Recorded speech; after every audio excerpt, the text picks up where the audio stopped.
case of Matthew Winkler reveals the hidden secrets of a religious family. Sometimes, the most horrific and unexpected crimes occur in families that appear perfect on the surface. Even the most seemingly prosperous family units can face crises that go unnoticed by outsiders but deeply affect the members, ultimately leading to tragedy. In the town of Selmer, the Winklers were regarded as a model family. The young pastor, his wife, and their 3 daughters appeared happy, enjoying a comfortable life with health and success. Yet, as the saying goes, still waters run deep. This case left many questions unanswered, as only one version of events came to light. The story became the basis for the book Sex and Murder, Secrets of a Pastor. On March 22, 2006, the small town of Selmer, Tennessee, was shaken by terrible news. Matthew Winkler, a 31-year-old pastor, was found brutally murdered in his home, while his wife Mary and their daughters, 8-year-old Patricia, 6-year-old Maria Eliza, and 1-year-old Brianna, vanished without a trace.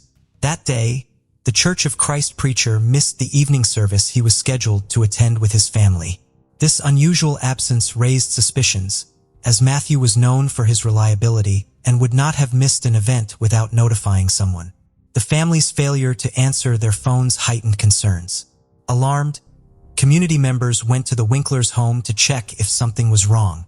From the outside, everything appeared normal.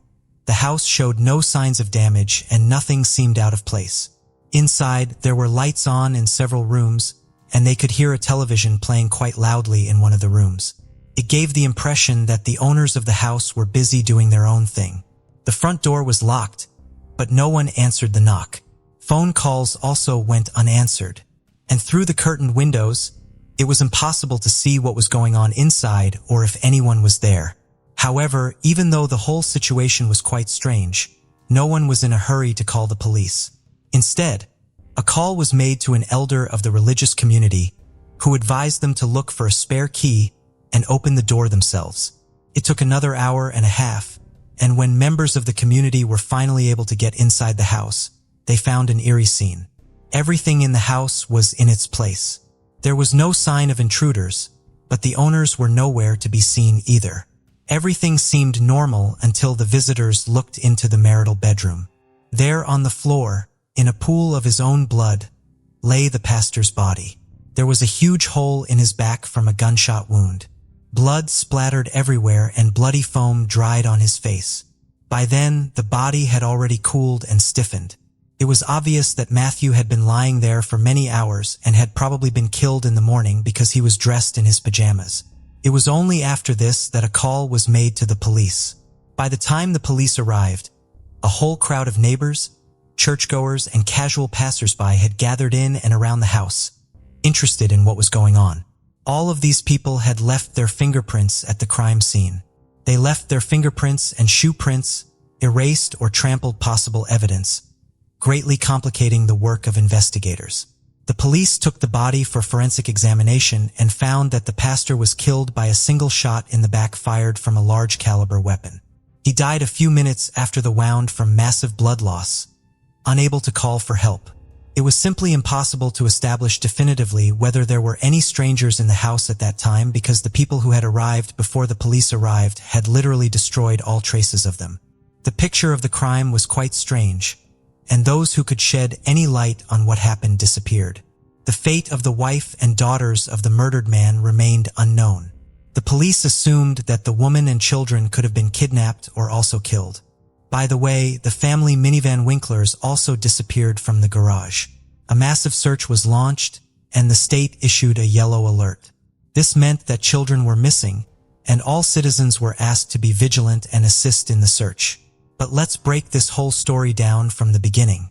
Matthew Brian Winkler was born in 1974, November 21st, in the picturesque country town of Henderson, Tennessee, and was the youngest of 3 sons of Dan and Diane Winkler. Our hero and his 2 older brothers, James and Daniel, grew up in a rather conservative Christian family. Their parents were very religious and brought up their sons in strictness and obedience. It is worth noting that Matthew became a minister of the church in the 5th generation. His father, great-uncle Michael, grandfather Wendell, great-grandfather Merlin Winkler, and great-great-grandfather Merlin Paul Winkler Sr. were all preachers of the gospel at one time. The father, to top it all off, ran the local preacher's school and was a man respected and influential in his hometown. In their younger years, the Winkler brothers attended Sunday school and were active in church activities. In addition, Matthew in high school was seriously interested in soccer, and everyone who saw his game on the field noted that he had talent, and he could well become an outstanding athlete of world renown. However, later, the young man decided to sacrifice a promising sports career in favor of Bible study and church ministry. Since the preaching activity of the head of the family was associated with frequent travel, his wife and children almost always followed him. Because of this, Matthew changed several schools in his childhood. But the active, communicative, and friendly child quickly made friends and gained authority everywhere. When the boy finished school, his family lived in a small city called Austin, located in the state of Texas. Matthew was a creative person, had a powerful charisma, but here are some outstanding achievements in studies could not boast. After graduating from high school, he entered the college Fried Hardeman and successfully completed it. In parallel, the young man began to try his hand as a pastor under the careful guidance of his father. Matthew was the youth minister of the Central Church of Christ in the city of McMinnville. He was later appointed to the preaching position at the 4th Street Church of Christ in Selmer, Tennessee. Mary Carol Winkler, maiden name Freeman, was born in December 1973 in Geese Township, Tennessee, and was the oldest of 2 daughters to her parents. She was also raised in a deeply religious family with strict rules. The head of the family for many years served as a pastor in the Christian church where the girl attended Sunday school. A few years later, a second daughter was born to the family and named Patricia. Unfortunately, the girl was born prematurely and had a number of serious health problems, including cerebral palsy, encephalitis, epilepsy, and mental retardation. For many years, the parents did not want to put up with the disappointing diagnoses of the child and desperately tried to treat her, agreeing even to experimental therapy. However, it did not bring any particular improvement. Mary tenderly loved her little sister, always treated her with awe and cared for her as best she could. But in 1987, when 10-year-old Patricia was bathing in the bathtub, her older sister was only a minute away to take something from the bathing accessories. And at that very moment, the girl had another epileptic seizure. When Mary returned to the room, her sister was no longer breathing and all attempts to resuscitate her had come to nothing. For a 13-year-old girl, it was a huge shock and the first loss in her life. She blamed herself for the tragedy and was on the verge of a nervous breakdown. Teachers who saw the deplorable state of Mary sent her to the school psychologist, working with whom she helped. But her father, learning about what was happening, made a scandal and forbade his daughter to go to these sessions, saying that such problems are discussed only within the family. In fact, the girl never received real moral support from her parents. Mary grew up modest and quite shy. She tried to avoid any conflicts, and after the tragic death of her little sister, she became withdrawn. Since her father did not allow her to seek help from a specialist, the trauma over the years has resulted in serious psychological problems. After the death of Patricia, the parents decided to adopt a little girl named Charlotte, who was from a dysfunctional large family. Soon, the couple was also allowed to take custody of Charlotte's 2 brothers and sister, so the family was reunited in their new home. Mary was once again the older sister and took care of the younger children while helping her mother. Matthew and Mary Winkler, family life. The future spouses met soon after Matthew graduated from high school. The guy was prominent, handsome, athletic, and enjoyed great popularity with the opposite sex. But to spin novels right and left, he did not allow a strict religious upbringing. The young people immediately developed a liking for each other, which quickly grew into love. For both of them, it was the first strong feeling in their lives. And after a couple of months, they met each other's parents and, having received their blessing, began to plan a wedding. In April 1994, the lovers got married. When the family had an older daughter, Patricia, the head of the family was still in college and was forced to leave school for a while. He took a job at a construction site, but long there did not last because he was not used to hard physical labor. During this period, for the first time, made himself aware of the difficult character of Matthew. He was often angry with others, irritated at small things, and sometimes he could not control his anger. But Mary tried not to complain and not to tell anyone about what was happening in her family. A meek young woman brought up in the spirit of patriarchy, obeyed her husband in everything. At first, the Winklers lived near the house of Mary's parents, so she was able to see them regularly. But soon, Mrs. Freeman was diagnosed with cancer, which rapidly progressed. And in just a few months, she literally burned from the disease. It was another shock for Mary, and the care of her underage siblings now fell on her shoulders. The situation was further complicated by the fact that Mary was pregnant again at that time. But soon after the birth of their second daughter, the family moved to another city where they bought their own small house. After the move, Mary was completely absorbed in the care of the baby and almost stopped communicating with her father, as well as with younger brothers and sisters who were too demanding and constantly needed attention. In addition, the young mother began to suffer from severe postpartum depression. Everyone who was closely acquainted with the family Winkler noted some oddities in the character and behavior of Mary. The young woman was characterized as an introvert and even sociophobic. She did not communicate with anyone. It was difficult for her to make new acquaintances, much less friendships. She suffered from mood swings, was prone to melancholy, and any little thing could bring her to tears.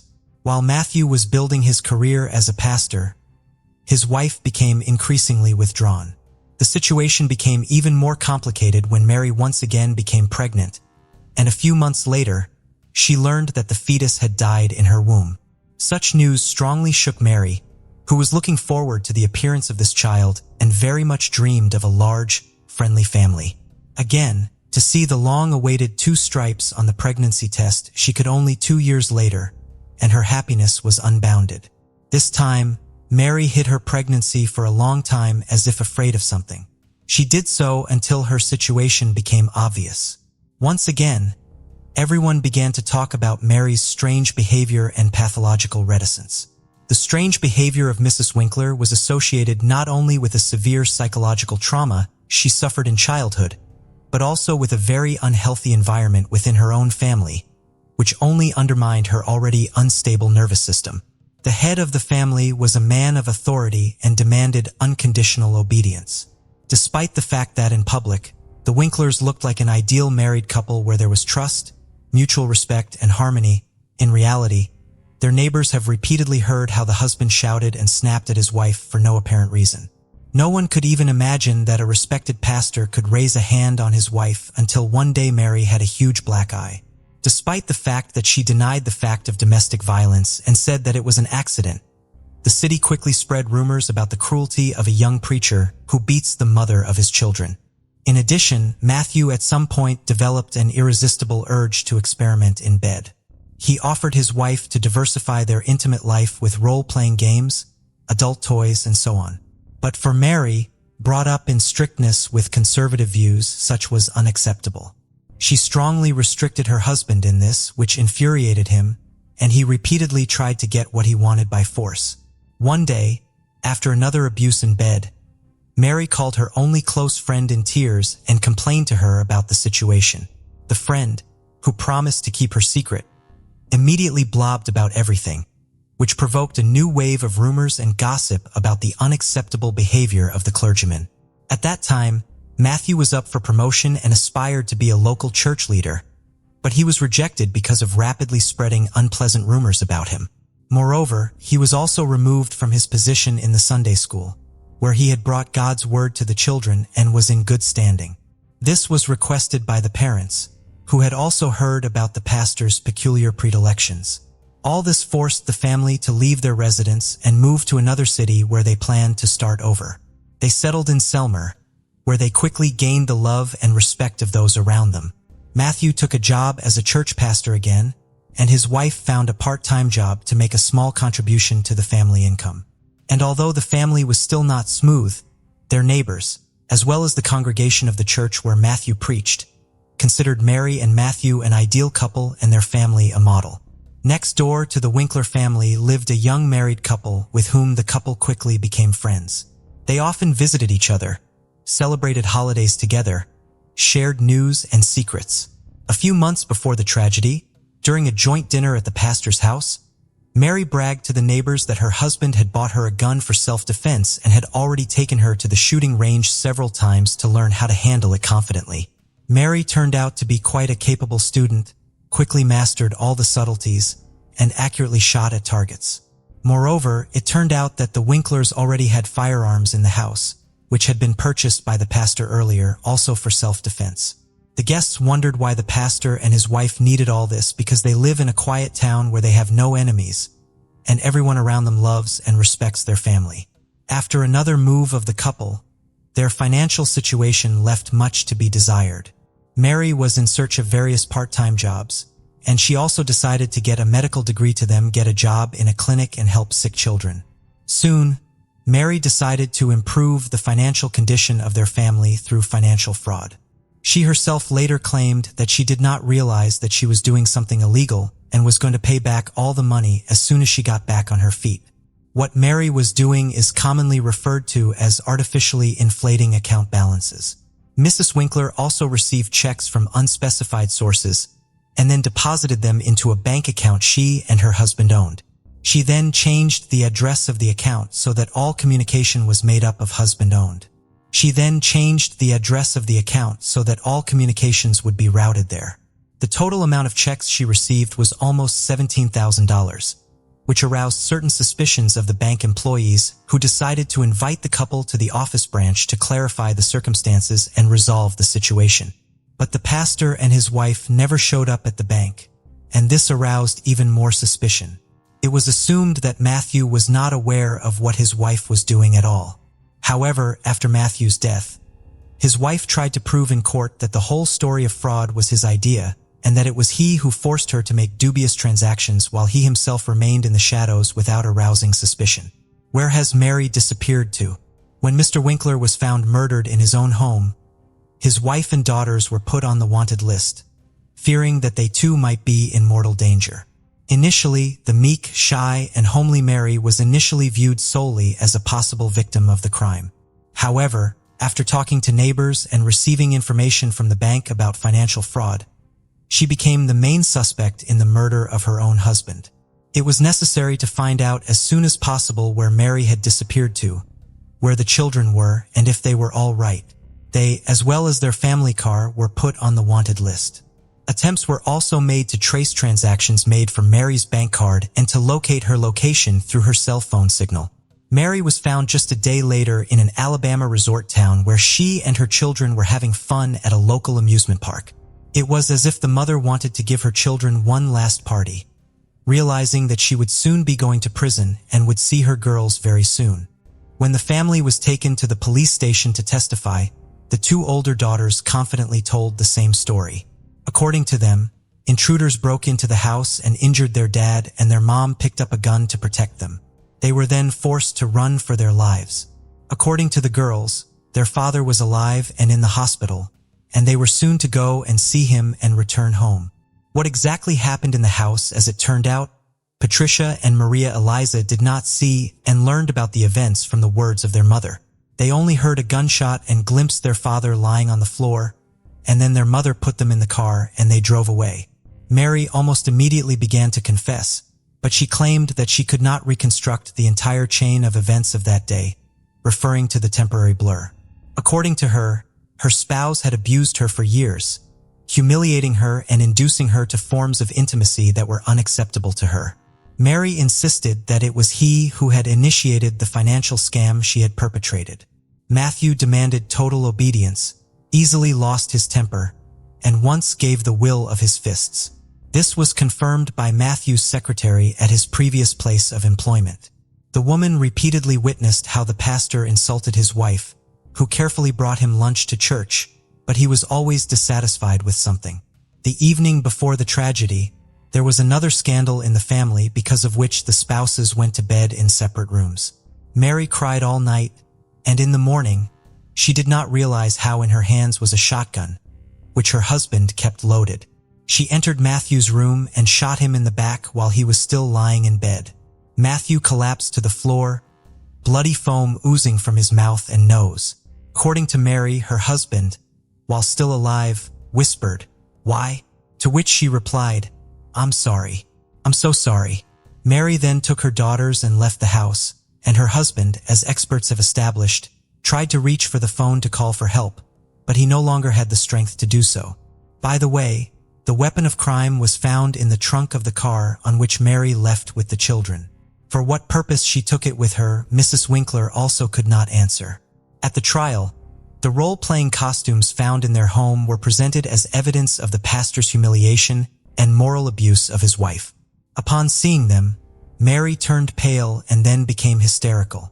Despite the fact that she confused her testimony and told several different versions of what happened, the court agreed that she was the victim of a domestic tyrant, and the murder was the result of years of anger, resentment, and pain. However, this did not absolve Mary of responsibility for what she had done. In April 2007, the court delivered its final verdict in this complicated and confusing case. Mrs. Winkler was found guilty of involuntary manslaughter, but her mental state raised many questions. It was originally expected that the young woman would be sent to prison for at least 6 years. But in the end, she was given a sentence of less than 1 year. She spent 2 months of that sentence in a psychiatric hospital where experts were trying to determine whether she could regain custody of her children upon release. In the summer of 2008, Mary was given sole custody of her daughters, who all this time lived with their paternal grandparents. Matthew's parents were extremely upset by this circumstance. They believed that their daughter-in-law had deliberately killed their son and suffered virtually no punishment for it, and now their granddaughters were given full custody of her. However, all their numerous attempts to file appeals had failed. As for the fraud case, it never went to trial. The bank never filed formal charges, and the whole story was dropped. The case of Anna Walsh, a chilling incident in the basement of a family home, continues to unfold. For over a year, investigators have been probing the mysterious disappearance of Anna Walsh, a young mother of 3. In January of last year, the case took a grim turn when it was reclassified as a violent crime, despite the fact that the body of the 39-year-old American woman of Serbian descent remains missing. Her husband, Brian Walsh, who had a prior record involving fraud, was arrested in connection with her disappearance. Few could have imagined that he might be responsible for the tragic fate of his children's mother. On the surface, the Walsh family appeared to epitomize success, prosperity, and happiness. The couple resided in a luxurious home and enjoyed a lifestyle of abundance. However, few knew what transpired behind the closed doors of their beautiful house. Even Anna's mother, perhaps the person closest to her, was unaware of the danger her daughter faced. Remarkably, Brian's courtship of Anna years earlier was so unconventional that it prompted Anna and her then-husband to seek police protection from his harassment and threats. Despite this troubling beginning, Anna eventually left her first husband to marry Brian, a union that lasted over 7 years. But what led this seemingly devoted husband to make the unthinkable decision to eliminate his wife? And what exactly did he do? Who was Anna Walsh, and what secrets lay beneath the surface of her life? Anna Lubisic, who later became known as Anna O'Neill following her first marriage, was born on April 18, 1983 in the Serbian capital of Belgrade. Here, she spent her formative years growing up with her younger sister in a cultured family. Her academic journey led her to the 5th Belgrade Gymnasium, where she excelled as one of its standout students. Pursuing higher education, Anna attended the esteemed Belgrade Research University, the most historic and expansive university in Serbia. Her academic pursuits included a deep dive into foreign languages, culminating in a master's degree in French language and literature. At 22, with her diploma in hand, Anna sought broader horizons and career prospects in the United States, a move fully supported by her family. In 2005, she embarked on her American dream. Settling in the U.S., Anna aimed to further her education in hospitality management. She took on administrative roles at prestigious hotels, notably the Inn at Little Washington in Virginia, a part of the elite Relais and Chateau Hotel circle. Anna's warmth, approachability, and sense of duty saw her swiftly ascend the professional ladder, garnering respect from her peers and supervisors alike. Multilingual and adept at resolving conflict, Her innate charm and charisma allowed her to form connections with ease. Beloved by colleagues and blessed with a burgeoning circle of friends, Ama seized every chance to shine. She became a U.S. citizen, retaining her Serbian nationality, enjoyed a high income, and invested in her own property and car. Her travels broadened her horizons further, and her career flourished, leading to a promotion to senior manager. Anna's intelligence, beauty, slender frame, and radiant smile attracted many admirers. During her tenure at the Wheatley Hotel in Lenox, Massachusetts, she found love with Marcus O'Neill, the establishment's head chef. Their romance led to marriage in 2009, and Anna adopted her husband's last name. Who is Brian Walsh? Brian Paul Walsh was born in July 1975 in Boston, Massachusetts, into a well-known, affluent, and respected family. His father, Thomas Walsh, was a distinguished neurologist who worked at one of the state's leading hospitals, where he headed a department and also taught at a prestigious medical university. From a young age, Brian was the quintessential spoiled child, luxuriating in wealth and never knowing the word no. He attended one of the best private schools, wore expensive branded clothing, and lived a life of ease. Despite his parents' efforts to provide him with the best education after finishing school, he failed to stay enrolled in any of the 3 prestigious colleges his father had arranged for him to attend. Nevertheless, Brian was far from foolish. His peers remembered him as cunning, calculating, and quite aggressive. He always found a way to get what he wanted one way or another. Brian was known for his extraordinary, even obsessive desire for money and a luxurious lifestyle, and he was extremely reluctant to part with his funds. In his youth, he often borrowed money from friends only to never return it. During his college years, he would invite friends to the most luxurious restaurants, then through various schemes and manipulations, ensure that others always paid his share of the bill. For many years, Brian was estranged from his father up until the elder Walsh's death in 2018. The rift in their relationship began after the ungrateful son fraudulently withdrew nearly $1 million from Dr. Thomas Walsh's personal account and simply disappeared with the money. The father did not report his son to the police and even tried to persuade him to return the money voluntarily. When Brian refused, Thomas ceased all communication with him. By the time of this egregious theft incident, Brian's parents had long been divorced, and his father had another family and decided to permanently erase his eldest heir from his life and his will. However, when Thomas passed away, Brian immediately made his presence known and even filed a lawsuit claiming that the will left behind was forged by the doctor's widow and younger children to cheat him out of his rightful inheritance. Naturally, he was unable to prove anything or receive any part of the estate. Moreover, those who knew Brian described him as greedy, malevolent, and quite cruel, with a tendency towards violence and an inability to control his emotions. He achieved everything by force and during bouts of anger became dangerous. According to some reports, in the late 2000s, Walsh underwent treatment in a psychiatric clinic where he attempted to curb his bursts of rage, and it was then that he was officially diagnosed with sociopathy, a truly peculiar love story. The future spouses met in 2014, a time when Anna was working as a senior reservation manager at the Wheatley Hotel in Massachusetts. At that moment, she was married to Marcus O'Neill, who was employed there as well. Brian was among the hotel's guests, and he was immediately taken by the attractive young woman. The fact that Anna was already married did not deter Walsh in the slightest. He began to show her attention that grew increasingly insistent. Accustomed to getting his way from a young age and not one to accept refusal, he began to pursue Anna relentlessly. He managed to obtain her phone number and even her home address where she lived with her husband, turning their lives into an absolute nightmare. In 2015, the O'Neills found themselves compelled to ask the police for protection against Brian's incessant harassment, which persisted day-night. He constantly sought out Anna, called her at work, sent messages to her personal phone, and demanded she divorce her husband to be with him.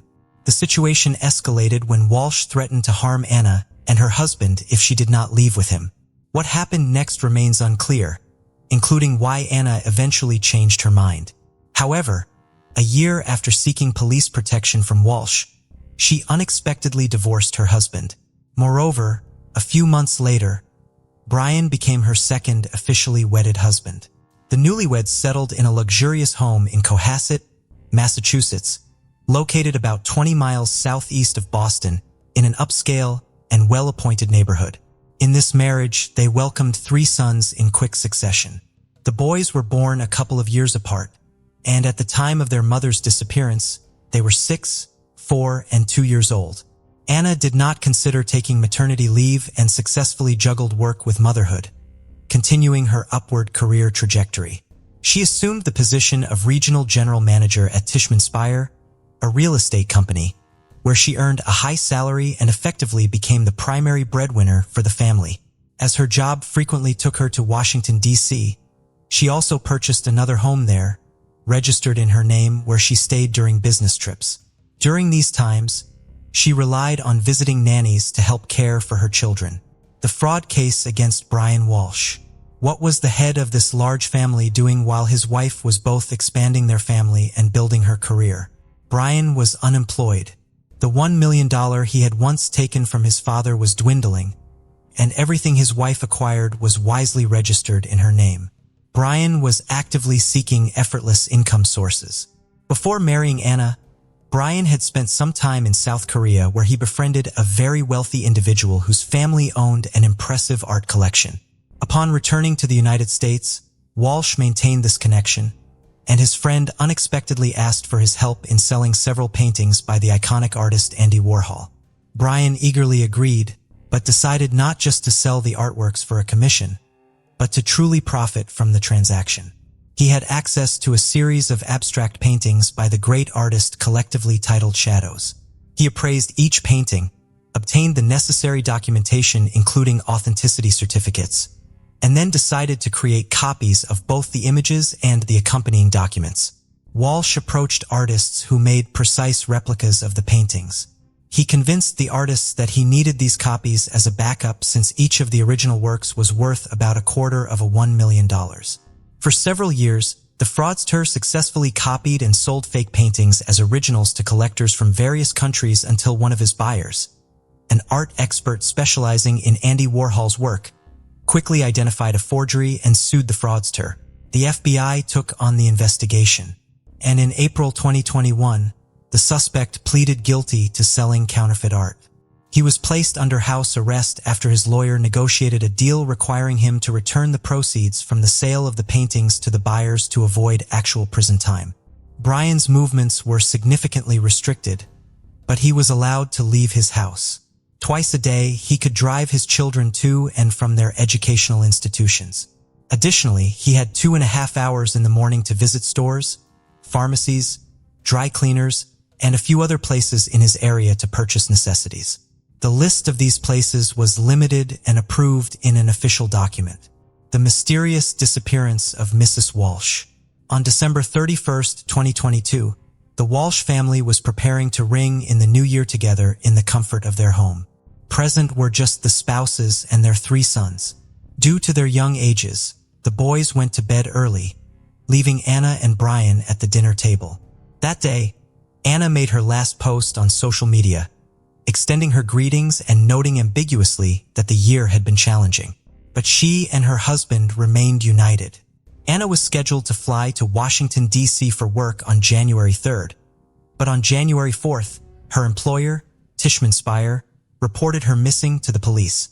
She had failed to show up for work, missed closing a crucial deal, and her phone had been unreachable for several days.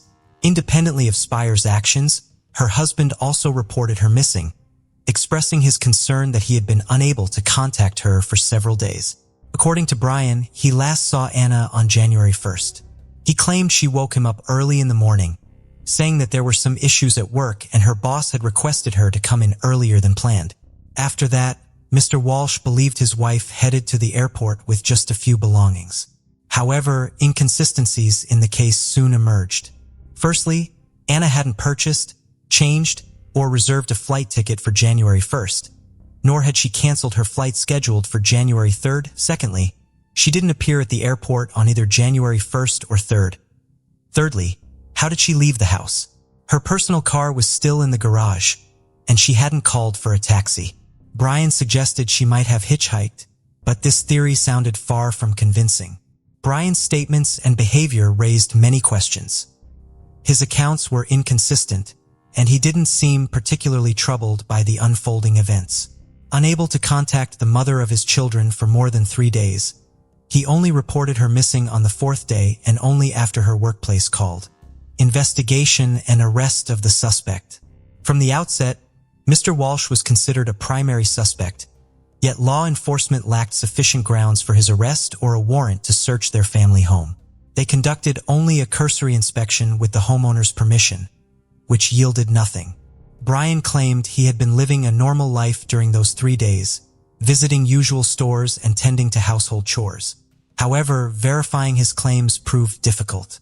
Whenever he left the house, he forgot his phone, which according to him was often taken without permission by his older children to play games. On January 5th, the police made a public appeal through television displaying a photo of Anna and requesting anyone with information about her whereabouts or fate to immediately contact law enforcement. Yet no witnesses came forward. The last time Anna was known to have made calls was to her mother and sister on December 31st, making her husband the last known person to have seen her. Surveillance camera footage from the neighborhood provided no leads. Anna was not captured on any cameras on the morning of January 1st, as if she had never left her home. On the contrary, her husband was recorded leaving and returning several times, but it was impossible to determine his destinations. Walsh's claim of a supermarket visit was debunked. His vehicle wasn't seen on any footage en route, nor was he spotted in the store. It wasn't until January 8th that Brian was arrested for providing false statements and taken in for questioning at the station while his home was finally searched. It was discovered that on January 1st, he had gone to a hardware store in a different area, not on the list of approved locations he could visit under house arrest conditions. There, he spent nearly $500 on a significant quantity of cleaning supplies, plastic sheeting, duct tape, a mop with a bucket, and utility rags. He paid in cash, presumably hoping his visit would go unnoticed. Horrifying discoveries in the family home. During the search, at first glance, nothing out of the ordinary or suspicious was found in the home. Everything was in its place with no signs of struggle or bloodstains detected.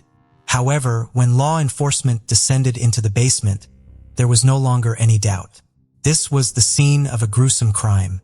There, smeared bloodstains were visible everywhere, and among the old clutter, a bloodied knife and saw wrapped in towels were hidden. Previously, Walsh had admitted that on January 3rd, he visited his mother's home located on the other side of town. He claimed he had violated his house arrest conditions because his mother needed help with household tasks due to her deteriorating health. But after the grim discoveries in the basement, police suspected that on his way, the man could have disposed of evidence or parts of his deceased wife's body. All the trash bins in the area where the spouses lived, as well as along the route to his mother's house, were inspected. These searches yielded results, and in one of them, a kitchen hatchet with traces of dried blood and several blood-stained towels, similar to those found in the Walsh's basement, were discovered. Forensic analysis confirmed that the blood in the basement on the towels, knife, hatchet, and saw belonged to the missing Anna, dispelling any remaining doubts about her demise. Search history reveals chilling intent. Police seized a laptop belonging to Mr. Walsh, as well as a tablet owned by the couple's eldest son from the Walsh residence. The search history on these devices left investigators in disbelief. Weeks before his wife's disappearance, Brian was actively searching online for information about the most favorable states for divorce in terms of property division. He also sought information on whether he could lay claim to the second home in Washington, D.C. owned by Emma and registered solely in her name, thereby uncovering a possible motive for the crime. Regarding the tablet, the first query made a round for in the morning on January 1st was, how long does it take for a body to start decomposing? This was followed by nearly 24 searches on how to dispose of a body, how to clean up blood traces, how to dismember a body, whether a body could be identified if the teeth were removed, how long DNA traces last, and whether a person could be charged with a crime if the body was never found. All this information was searched on his young child's tablet, the child of the woman he mercilessly dealt with. By January 3rd, Brian was already searching how and when can someone inherit the property of a person who has disappeared. Clearly, He was confident he would evade punishment and was preparing to claim the inheritance. Charges and trial. On January 18th, Brian was formally charged with the murder of his wife, despite the fact that her body or any remains had not been found. Prosecutors believe that on the night of January 1st, Brian intentionally or accidentally took his wife's life and then decided to dispose of her body by dismembering it in the basement of their home. He then packaged the body parts in plastic and over the following days, discarded them in trash bins across different parts of the city. The area around the Walsh residence, as well as within a couple of kilometers, was thoroughly examined for evidence. Nearby wastelands, wooded areas, and bodies of water were also searched, but these efforts yielded no results. The defendant himself pleaded not guilty and refused to disclose what he had done with the body. Additionally, it was revealed that Anna had been feeling unhappy lately and had even considered divorcing her husband. She mentioned this several times during phone conversations with her mother and sister. The day before she disappeared, she called her mother, asking her to fly from Serbia for a few days. However, her mother apparently did not take her daughter's words seriously and decided to postpone her visit. The trial of Brian Walsh is ongoing. The accused is currently being held at the Norfolk Correctional Facility awaiting his next court date. Anna's mother has been following the investigation from her home as she has not traveled to the United States. The Serbian Ministry of Foreign Affairs has contacted the consulate in New York, which in turn has been in touch with the Norfolk District Attorney's Office to ensure that Anna's mother is timely informed about the investigation and hearings. As for the Walsh's 3 sons, they are now under state custody. None of Brian's family members wish to take care of them, citing Anna's mother's age and poor health, and her sister, who currently lives in Canada, also declined to take in her nephews. Only Anna's close friend, Pamela Barden, has expressed willingness to take the boys in, preferring that over them being separated and placed in different foster homes. Peter McCall, Monday, August 28, 1995, marked the day before the start of his junior year at Berkeley High School. The 16-year-old honors student and varsity crew team member had a passion for music and an insatiable curiosity, enjoying reading on topics ranging from astrophysics to poetry. That morning, Peter's mother, Susan, invited him to breakfast at Fat Apple's, a local Berkeley restaurant, but he declined. At around 9 a.m., he told his younger brother, Joseph, that he planned to take a bus to Cody's Books on Telegraph Avenue, then left the house. Peter never returned. When he hadn't come home by 11:30 p.m., his family reported him missing. Flyers with Peter's picture were quickly distributed across Berkeley, and his friends and family scoured the city in search of him. By the following Saturday, over 100 volunteers were combing through East Bay Hills parks in hopes of finding him. The most significant lead came from a bus driver who recalled seeing Peter board the number 43 bus on the morning he disappeared. He claimed that Peter asked him for directions to Montclair and for the time. The bus driver saw him speaking to a young woman with red-streaked hair. Peter got off the bus in downtown Berkeley to transfer to the number 51 bus to get to Montclair. The young woman stayed on the bus. Peter's family is unaware of any reason he may have had for wanting to go to Montclair. The bus driver also claimed that he'd seen Peter later that day in Montclair while he was on his lunch break. Peter was with a young man who was clean-cut and had an English accent. Peter approached the bus driver to ask for change. Peter's older sister, Rebecca, is slightly skeptical of this second sighting. Rebecca and her father were able to confirm at least one detail of the bus driver's account of his first interaction with Peter, the identity of the girl with the red-streaked hair. She turned out to be a teenager named Nicole, who coincidentally also went missing that day. However, she turned up after 3 days, having run off to Southern California with a boyfriend. Nicole and Peter both attended Berkeley High and had spoken briefly on the bus because they had recognized each other from school. They were acquaintances and not friends and only spoke briefly, so Nicole had no information on where Peter was going. A cab driver came forward, claiming to have driven Peter to the Oakland airport with a teenage girl. Peter's family extensively searched flight records to see if Peter had boarded a plane that day. They could not find any indication that he had, so this tip is generally considered to be a misidentification. 2 sightings of Peter place him still in Berkeley later that day. An employee at a Goodwill in downtown Berkeley believes Peter was in the store that day and purchased the shirt. The employee recognized Peter because he had shopped in the store before. 2 girls who went to school with Peter were sitting in a bus stop around 4 p.m. and believe they saw him sitting in the back of a passing number 43 bus. This would have been the line that Peter needed to take home, but he was past the stop he needed to get off at in order to get there. Several religious groups had been recruiting around the campus of the University of California, Berkeley, where Peter's father was a professor of environmental studies in 1995. According to Peter's family, he loved to read about and discuss topics such as philosophy and religion. He was known to stop and talk to and debate with people about their beliefs. Peter's family got in touch with several support groups for parents whose children had joined some of these groups. None of their research ever found any proof that Peter had left to join one of these communities. Peter did not seem prepared to leave for more than a few hours, as all he had with him were the clothes he was wearing. $100 in cash was found left behind in his desk. Peter had recently passed his driver's test, but his license had not come in the mail yet. It would not arrive at his house until a few weeks after his disappearance.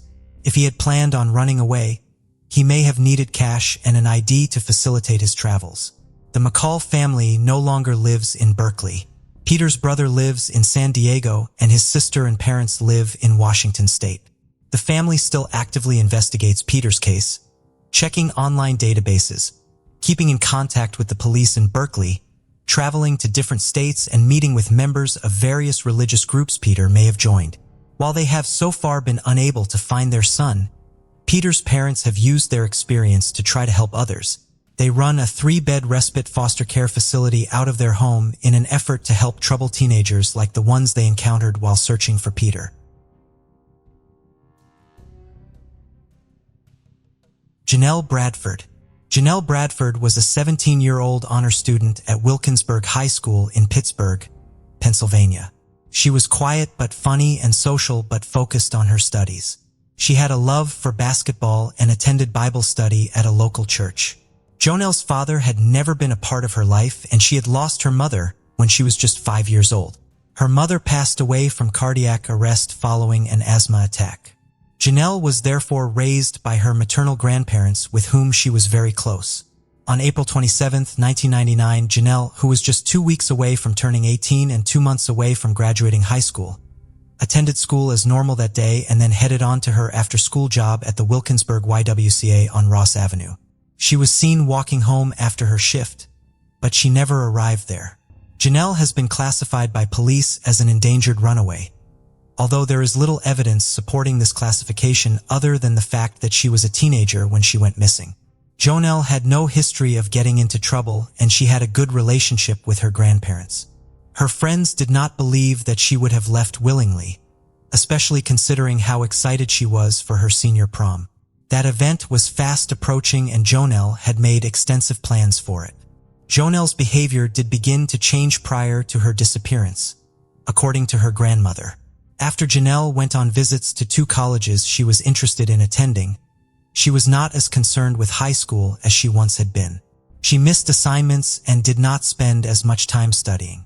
If Janelle met someone at one of these schools who introduced her to negative influences, this could support the theory that she ran away. However, it is also possible that, like many high school seniors, Janelle simply stopped putting effort into high school, knowing it was almost over. As it stands, we do not have any proof that Janelle ran away, and the possibility that something happened to her on her walk home that night in April of 1999 still exists. In 2016, an age-progressed image was released to show what she might look at age 35. Her case remains open.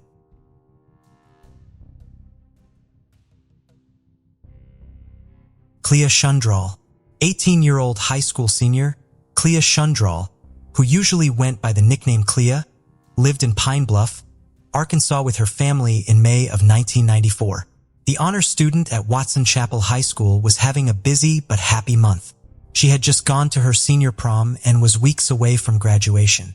She had been asked to give a speech at the commencement ceremony. Clea dreamed of being a pediatrician and had been accepted in the pre-med program at State University in Nashville. Clea was also busy outside of her schooling. Clea had been awarded a summer internship at a pediatrician's office in Boston based on her academic achievements. To help cover the costs, she would incur traveling to Boston, and to help pay for her college classes in the fall, Clea had wanted to work part-time. A friend of hers had a job doing clerical work for a local nonprofit that supported local in-home daycares. When she needed to leave the position, she had told Clea about it. The friend's employer was a man named Dr. Larry Amos.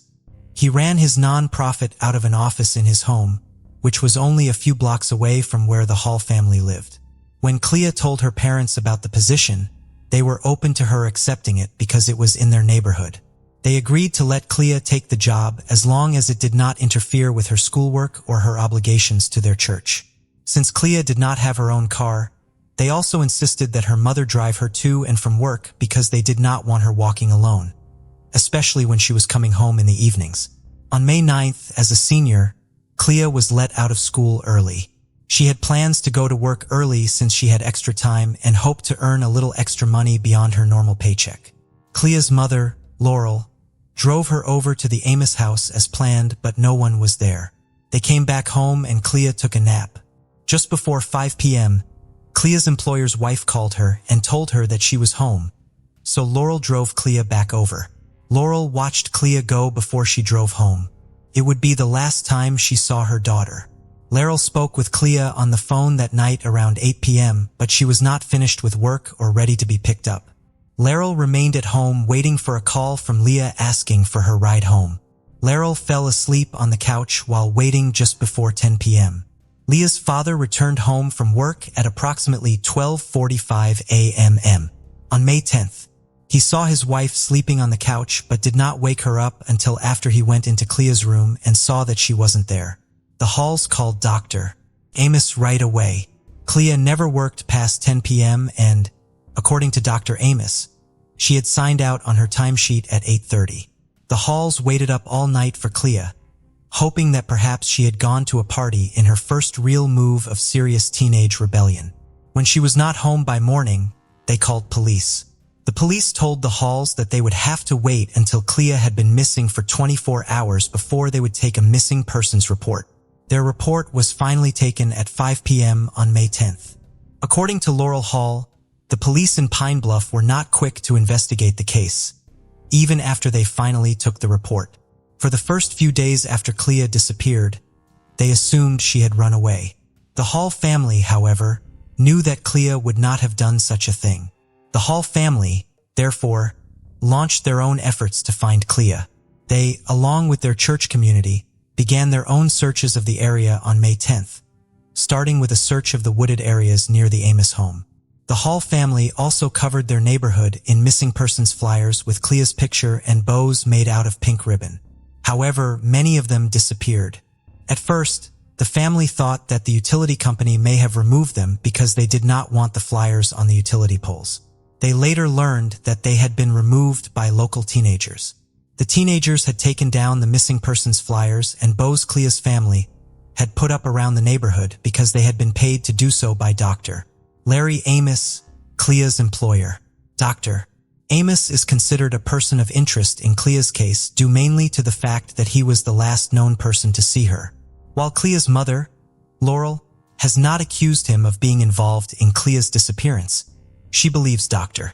Amos has not done enough to eliminate himself as a suspect. She is concerned by the fact that he will not take a polygraph, and his overall lack of cooperation in the investigation is alarming. He gave a brief statement after Clea went missing, but that has been the extent of his involvement in the search for Clea.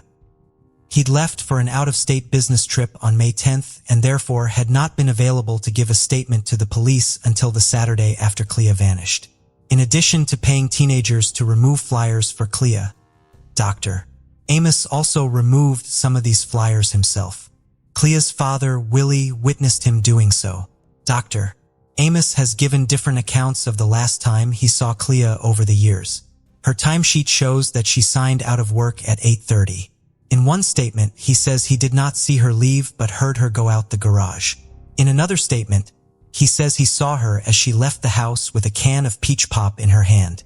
In both of these stories, Clea left without informing Dr. Amos that she had completed her work for the day, which was not her normal routine. Dr. Amos's wife, Patricia, would admit to police that this was odd. Dr. Amos originally agreed to allow police to search his home. However, he got into a disagreement with the detective when the police showed up to conduct the search and rescinded his consent. Since the police did not have enough evidence to get a search warrant, they ended up with nothing more than the cursory glance around part of the home that they got when they first arrived there. The Amos home would not be fully searched until 2012. In the home that gave off a terrible smell and had flies swarming around it. These statements were enough for a judge to grant a search warrant for Dr. Amos's home. On March 29, 2012, police spent approximately 6 hours searching the property. During the search, Dr. Amos told authorities that he had 8 sets of renovations performed on the home in the time since Clea went missing. Given the extensive amount of work that had been done on the home and the passage of 18 years, the odds of finding useful evidence were slim. However, the Pine Bluff Police Department did find some items that were potential pieces of evidence and would require forensic testing and remove them from the home. Those items were not submitted to the crime lab for 40 days after they were collected, however. After a month of not hearing anything about the evidence, Laurel Hall went to a city council meeting asking the council to put pressure on the police department to examine the evidence. She was assured by the police chief that the evidence was being checked on with the crime lab weekly. However, the same day after the council meeting, the Arkansas State Crime Lab released a statement saying they had never received evidence from the search. A Pine Bluff Police Department crime scene technician would later admit that she had forgotten to submit the evidence to the crime lab. She was suspended without pay as a result. When the evidence finally was tested, it did not reveal any signs of blood or anything else useful to the investigation. In the 25 years since Clea went missing, her family has remained active both in searching for her and in commemorating dates such as her birthday and the anniversary of her disappearance. Laurel Hall has given numerous media interviews over the years in hopes of reaching someone who may have information about the case. Clea is now an aunt and her 3 nieces all have a portion of her name in theirs. Her nieces and nephew all take part in the various events and remembrances the Halls still hold for Clea every year. Every May 9th, the family holds a balloon release. This event is not just an act of remembrance. However, it is also an attempt to spread information. A card with information about Clea and her case is attached to each balloon. My husband and I will not stop looking until we have taken our last breath, Laurel Hall promised in 2019.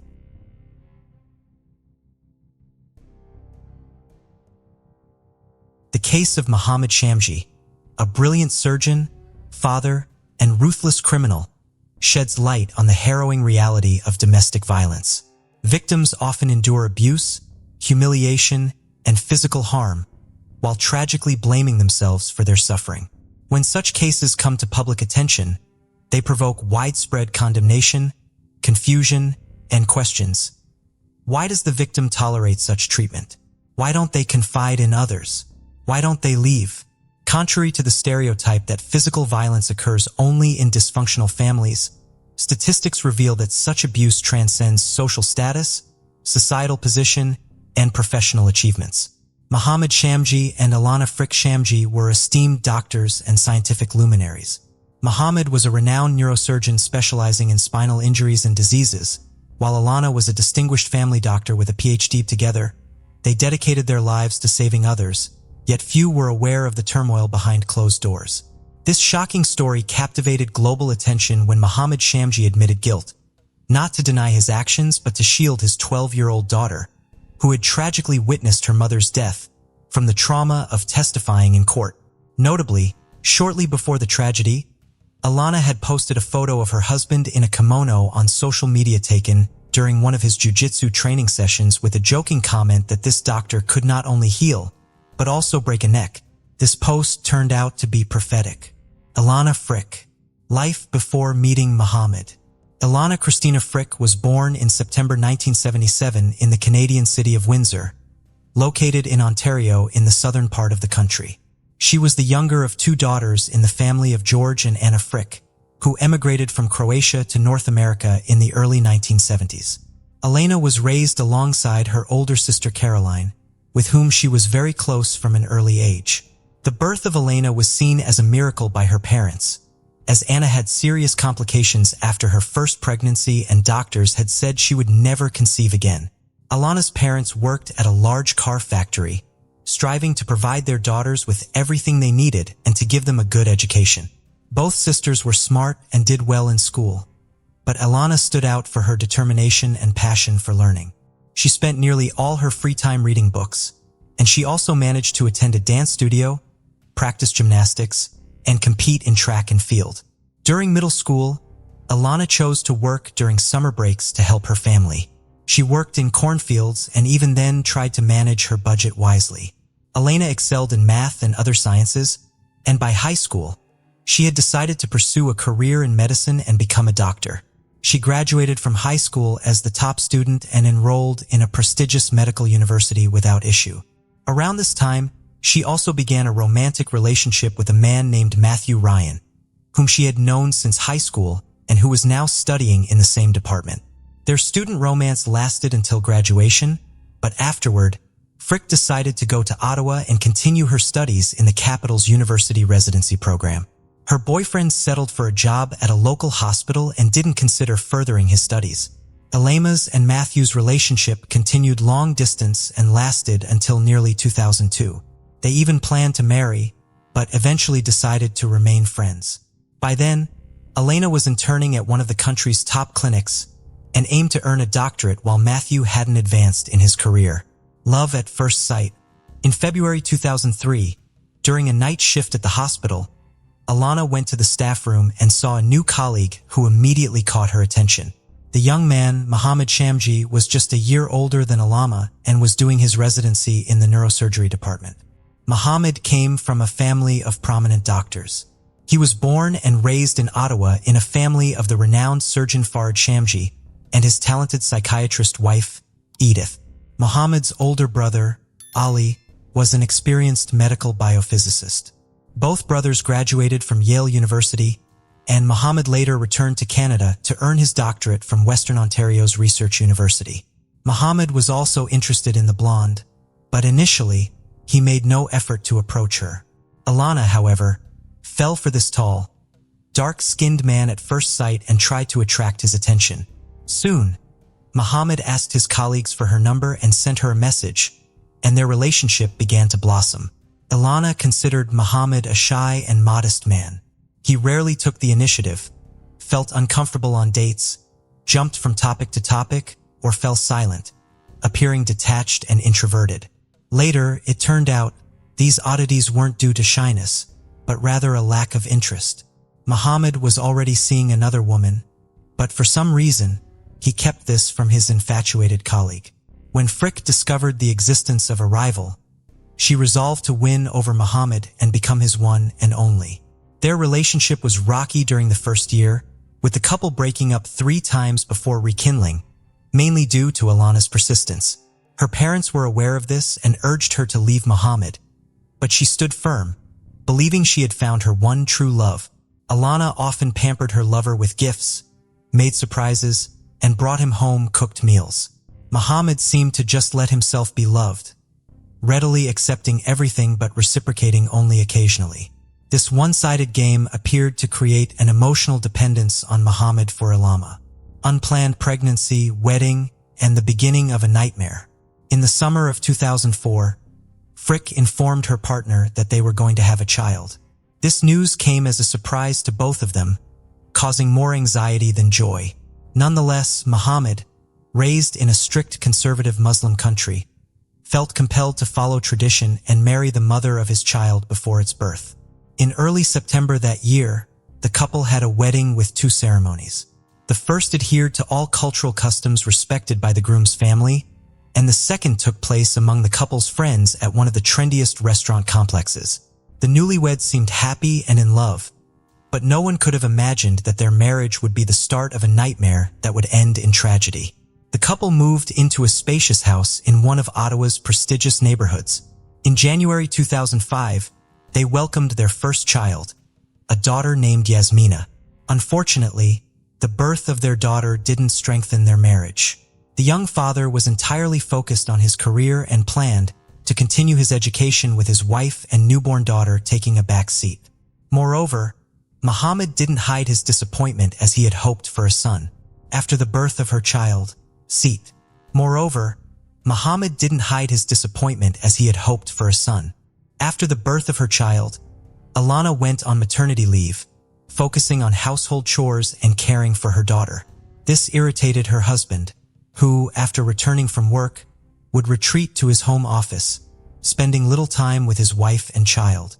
Over time, he became increasingly nervous and irritable, criticizing his wife's appearance, refusing to eat what she cooked, and calling her stupid and useless.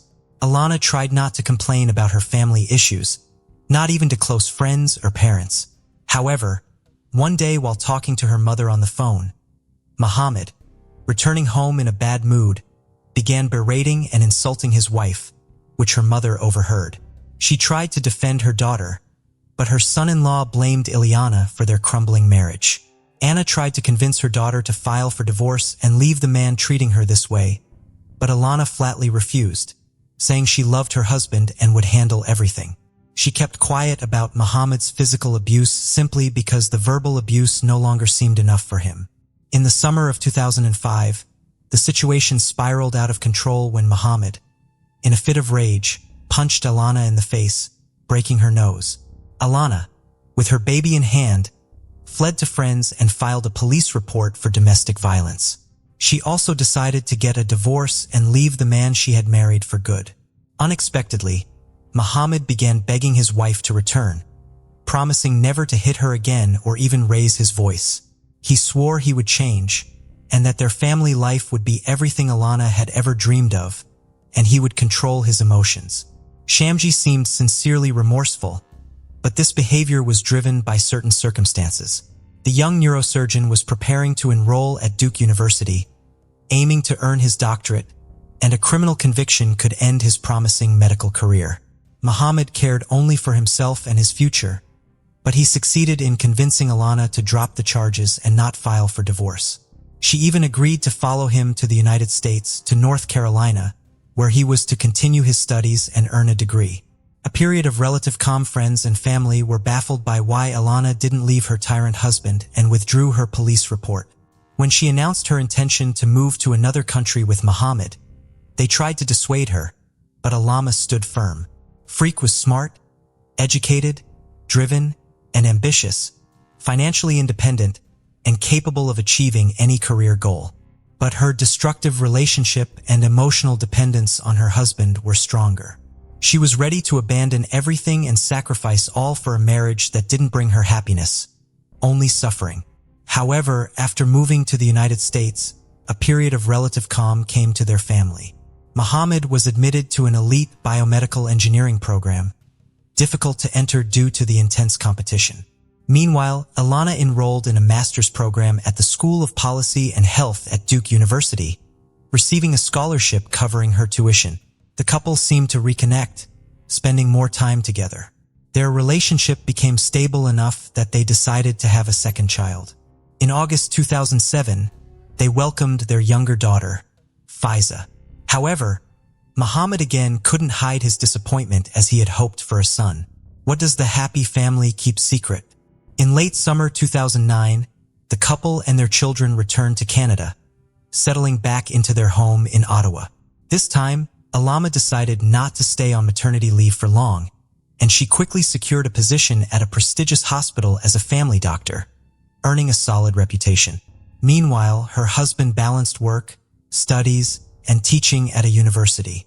In the late 2000s, social media was gaining popularity worldwide, and the couple started a personal blog showcasing a seemingly ideal family in every sense.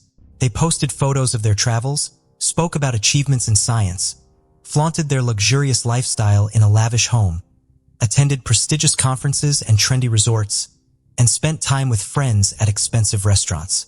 From the outside, they appeared to be a happy, successful, wealthy, and deeply in love couple with no problems, but their followers couldn't fathom what was hidden behind this facade. In reality, Muhammad again distanced himself from his wife, continuing to exert strict control over her. He carefully monitored who she interacted with, what she wore, and even checked her email and social media accounts. He openly criticized her appearance, style, and parenting methods, but Alama preferred to remain silent about it. The tension and aggression from Shamji grew with him yelling at his wife and blaming her for all their arguments and discord. In 2011, the talented neurosurgeon was offered a fellowship in spinal surgery at one of the largest medical centers in Calgary. He accepted the offer, but this time, he went alone, leaving his family in Ottawa since Alama couldn't leave her job. For over a year, they maintained a long-distance relationship. But during one visit home, Muhammad left his laptop on, and Alama saw a message from a woman on his social media. The content suggested they were romantically involved. When Alana directly confronted Muhammad, he didn't deny it, admitting to having an affair. This was another painful blow for Frick, and she again considered divorcing her rude, unfaithful husband. Her family was sure she wouldn't forgive him this time. Surprisingly, Ilana gave their family another last chance. Muhammad promised to end his affair and said they would start fresh in Toronto, where he had been offered a prestigious, well-paying job, domestic violence, and revenge affair. Shortly after moving, Muhammad expressed his continued desire for a son, suggesting they try again. Alama agreed, thinking that having a third child might help solidify their family. In October 2013, they welcomed a long-awaited boy named Marius. The father was happy, but his attitude toward his wife remained unchanged. Over the next few years, Shamji focused entirely on his medical career, becoming an accredited neurosurgeon with a reputation for handling the toughest and most hopeless cases that other doctors avoided. Frick also advanced, becoming a delegate for the Ontario Medical Association. However, tension between the couple began to rise again. Muhammad didn't stop at rudeness and insults, but resumed hitting the mother of his children. During a family ski vacation, Alana had a deep cut on her arm that required stitches, along with other injuries, but she claimed she hurt herself skiing. After returning home, Alana confided in her best friend that all the injuries were inflicted by her husband, following another argument over a newly discovered affair he had with a colleague. Alana had overheard part of a phone conversation between Muhammad and his mistress, and when she asked him about it, he beat her. Her friend again suggested she divorce him, and when Alana refused, joked that she should get a revenge affair. The women laughed, but the hurt wife might have thought it was a good way to get back at her cheating husband. The summer of 2016 was challenging.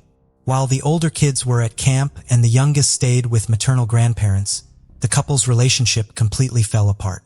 In early September, they celebrated their 12th wedding anniversary, sharing the news on social media. But a week later, they spoke of divorce. Muhammad refused, stating he was content, while a desperate Alama had an affair with a colleague who had shown interest in her. She immersed herself in this new relationship, basking in the care and attention of another man, enjoying the long-forgotten feeling of being loved and desired. Did she run away with her lover, leaving her kids behind? On November 25, 2016, a heated argument broke out in the family when Elena told her husband that divorce was inevitable. The next day, she met with a divorce lawyer and then left for a 3-day medical conference in another city. During this time, Muhammad sent her messages, pleading with her to reconsider and save the marriage, at least for the children. On November 30th, Alana returned home and made her final phone call to her parents. Her voice revealed some anxiety, but she assured them everything was fine. Later, it was discovered that she had tried calling the police that evening, but in her panic, misdialed one digit, leading to a tragic outcome. On December 1st, Anna couldn't reach her daughter, so she called her son-in-law to find out what had happened. Muhammad calmly told her that his wife had packed her bags in the middle of the night and fled to her lover, abandoning him and the children. Her parents didn't believe him, knowing their daughter would never leave her daughters and young son like that. They contacted a close friend of Alana's who lived nearby, asking her to discreetly watch the Shamji home while they took the first flight to Toronto and reported their daughter's disappearance to the police. Alana's friend reported that her car was still in the driveway, which only heightened the family's concern. Upon arriving at their daughter's house, they found nothing immediately suspicious. But Muhammad was agitated, saying they had called the police unnecessarily and insisting that Alana was with her lover. He had already told the police this version when they visited earlier following the report of Mrs. Shamji's disappearance. Body in a suitcase. In the early morning hours of December 2nd, a man walking his dog along the river, about 24 miles from Shamji's home, saw a large suitcase at the base of the bridge. He was initially going to pass it by, but curiosity got the better of him, especially since the suitcase looked almost new. When he opened it, he was horrified to find the lifeless body of a blonde woman inside. He immediately notified the police, and the suitcase and body were sent to the medical examiner's office for identification and to determine the cause and circumstances of death. There were no issues with identification, as the criminal hadn't even bothered to remove the luggage tag from the suitcase from Alana's recent trip to a conference. Her parents confirmed her identity. The body had multiple abrasions and bruises, but the cause of death was mechanical asphyxiation and a broken neck. The woman was dressed in pajamas and had no shoes, and based on the position of her body, she had been placed in the suitcase immediately after her death. The young witness, Muhammad, was arrested that evening at a coffee shop where he was meeting with a lawyer. It was evident he was planning to leave the country, but he didn't have the chance. He was charged with first-degree murder, but the neurosurgeon denied any involvement. However, a horrific detail of the incident emerged. It turned out that the couple's eldest daughter, 12-year-old Yasmina, had accidentally witnessed her mother's assassination. According to the girl, she heard screams and noise coming from her parents' room and ran there.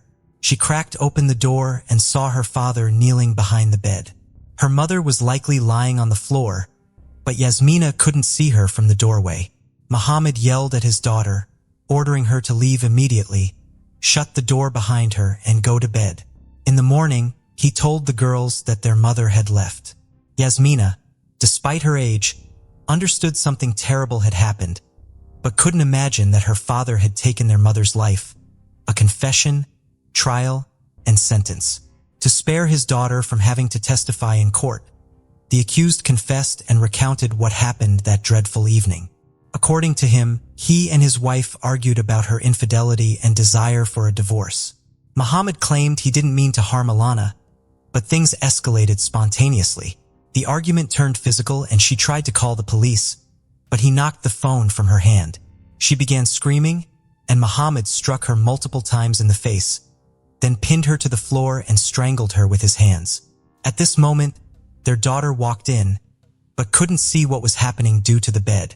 When Muhammad realized his wife wasn't breathing, he attempted to resuscitate her, but it was in vain, as in his rage he had broken her neck. He then put her body in a large suitcase, loaded it into the trunk of his car, and drove around aimlessly for hours, unsure of what to do next. Upon reaching a small bridge over a river, he decided to throw the suitcase down, hoping the current would carry it away, making it impossible to find. However, in the darkness, he didn't see that the suitcase got stuck against the bridge's foundation. In fall 2017, while the trial of the criminal surgeon was underway, a new scandal erupted involving his father, Farid Shamji, who made disparaging remarks about his deceased daughter-in-law. He attempted to justify his son's actions, saying his wife had been unfaithful and provoked him. These comments led to an investigation into the elderly man, and his medical license was revoked. In April 2019, Muhammad was found guilty of second-degree murder and sentenced to life imprisonment, though with the possibility of parole in 14 years.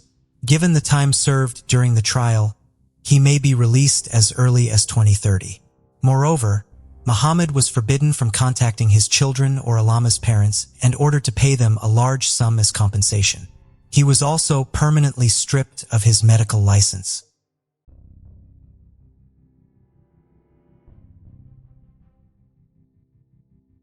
Janet Ferris, a 69-year-old mother of 2 and grandmother of 5, disappeared under mysterious circumstances in October 1992.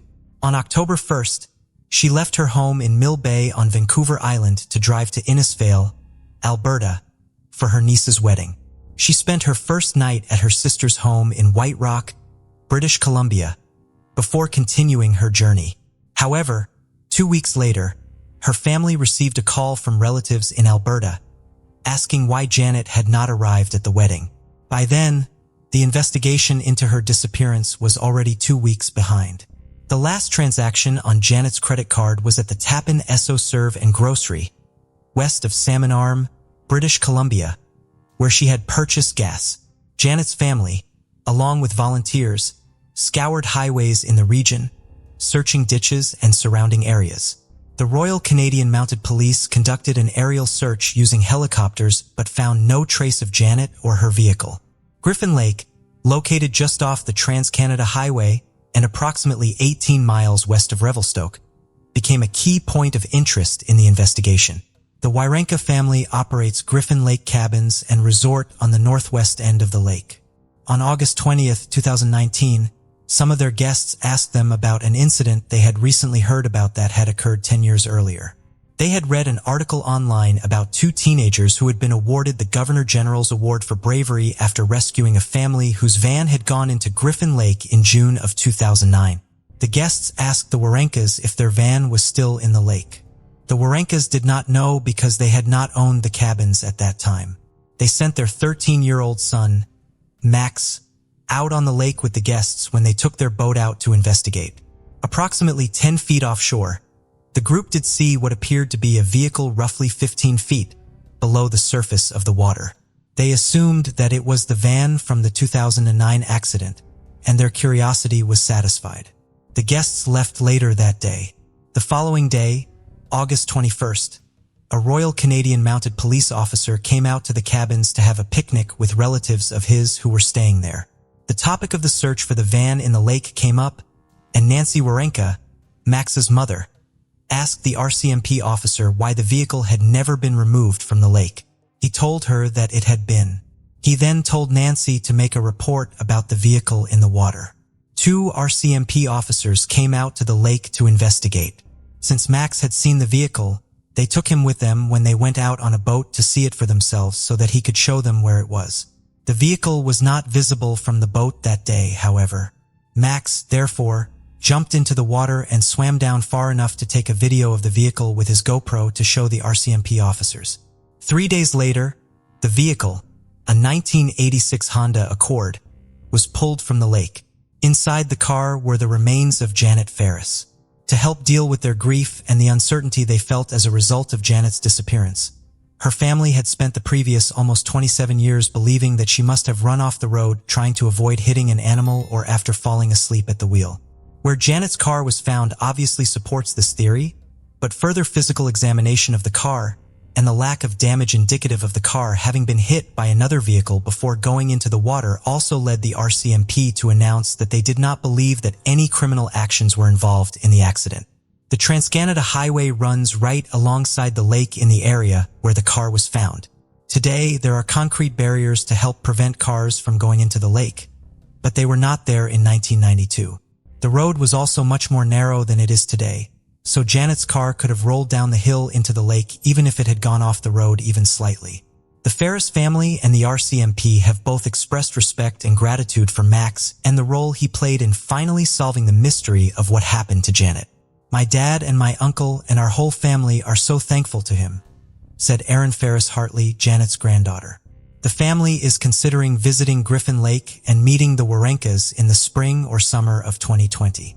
RCMP Corporal Thomas Blankney hopes that the solving of Janet's disappearance will empower others in the community. "That's what we say to the public," he told the Times columnist. "They are our eyes and ears out there. You never know when you make that phone call what it can lead to, and it certainly paid off in this case."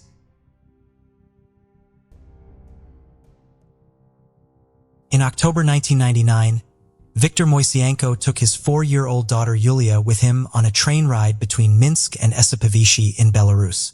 Viktor had a drink and then fell asleep partway through the journey. When he woke up, his clothes were stained with blood, and Julia was gone. DNA tests would later show that the blood on Viktor's clothes did not belong to Julia. Viktor did not know how the blood came to be on his clothes, but it may have come from some sort of altercation that he did not remember. He could not remember very many details from the train ride at all. The circumstances surrounding Viktor losing Julia would place a subsequent search for her. A nationwide search was launched for Julia, and her devastated mother, Ludmila, passed out flyers and train stations all throughout Belarus. Ludmila and Victor spent Vasipavasai, asking passengers if they had seen Julia. They also checked in shops, wells, and deserted buildings all along the route between the two cities. After 2 years with no sign of Julia, the family moved. The house they had shared with their youngest daughter was close to a train station, and the passing trains were too painful of a reminder of their missing daughter for Ludmila and Victor to bear.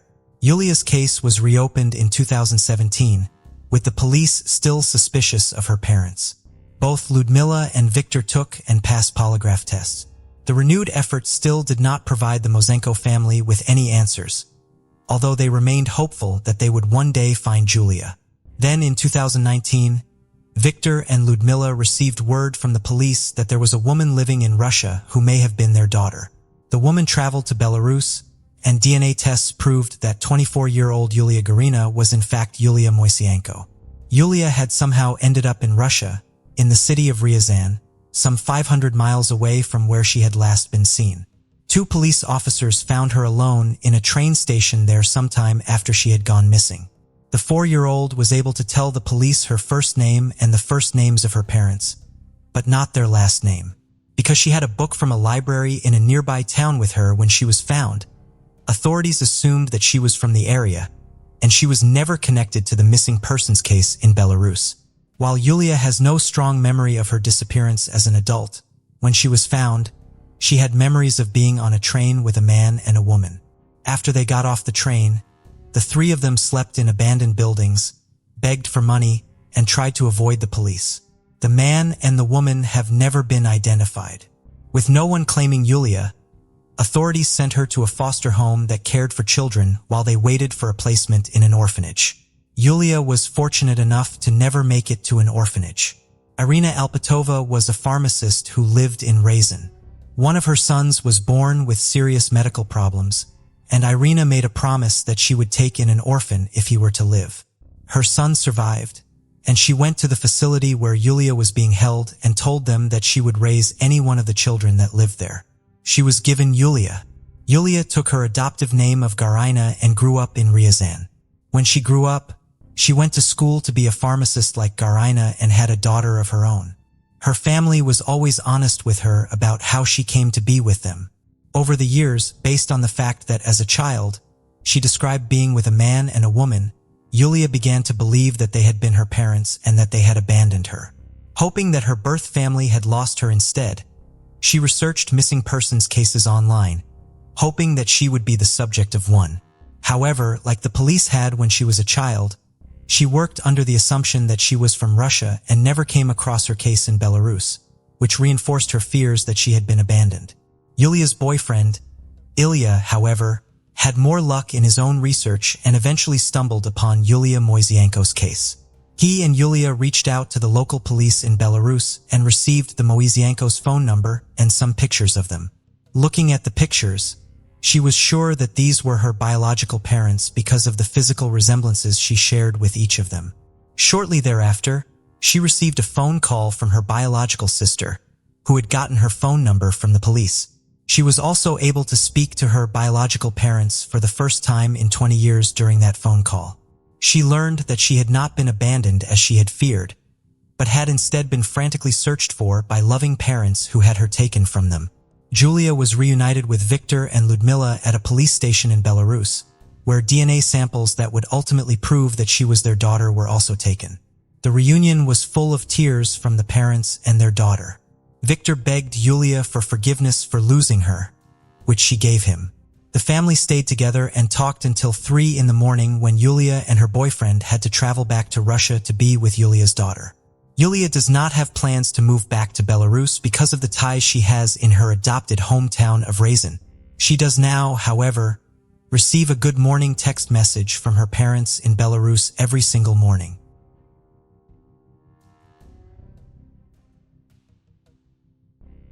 "40-year-old William Molt was a quiet man who was not much for socializing or drinking. On the night of November 7, 1997, however, he went out to a nightclub where he had a few drinks. He called his girlfriend around 9:30 p.m. to tell her that he planned to leave to come back to their home in Lantana, Florida shortly. Around 11 p.m., he left the club in his white 1994 Saturn. According to witnesses, he did not appear to be intoxicated when he left. William never arrived home, and it will be almost 22 years before his disappearance was finally solved. On August 28, 2019, Barry Fay was driving from Fort Lauderdale to his home in Wellington, Florida, when he received a series of screenshots from one of his neighbors. The screenshots were from Google Earth and showed the pond behind Barry's house. Barry's neighbor had been sent the screenshots by her ex-husband, who had been looking at his former neighborhood on Google Earth. Barry's neighbor asked him if he thought a white shape in the pond visible in the screenshots could be a car. He did. Barry could not see anything from the shore of the pond when he got home. He had never seen anything unusual in the pond. In the 14 months he had lived in his home in the Grand Isles neighborhood. Even though he spent a lot of time in his backyard working on his landscaping, and the water level in the pond had gotten very low during his time living in the home, Barry then asked another one of his neighbors to fly his drone over the pond. The drone's camera seemed to confirm that there was a white car submerged in the pond. Barry then called the Palm Beach County Sheriff's Office. The sheriff's office arrived at the pond at 6:40 p.m. and had to work until midnight to pull the vehicle out of the water. It was a white 1994 Saturn. Inside were the remains of William Molt. The teardrop-shaped pond where the car was found currently has houses on two sides of it and a road on the other with a guardrail preventing cars from driving off the road and into the pond. None of these things were there in 1997, however, when the Grand Isles subdivision was under construction. None of the homes in the subdivision were constructed until 1998. When William Molt went missing, the community only consisted of roads and ponds, and the guardrail had not yet been put in place. While the car was quickly tied to William, it would take an additional 2 weeks for the medical examiner to confirm that the bones found inside the vehicle were his and finally solve the 2-decades-old disappearance.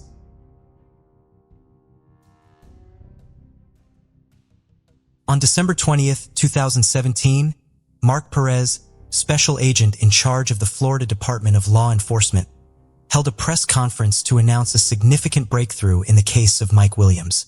Mike, a Tallahassee real estate appraiser, was believed to have drowned while duck hunting on Lake Seminole on December 16, 2000, and was presumed to have been eaten by alligators. "Being here now, I can tell you what happened to Mike Williams," Perez stated. Mike Williams did not drown in the lake. He wasn't eaten by alligators. He didn't leave town and abandon his wife and 18-month-old daughter. He was murdered.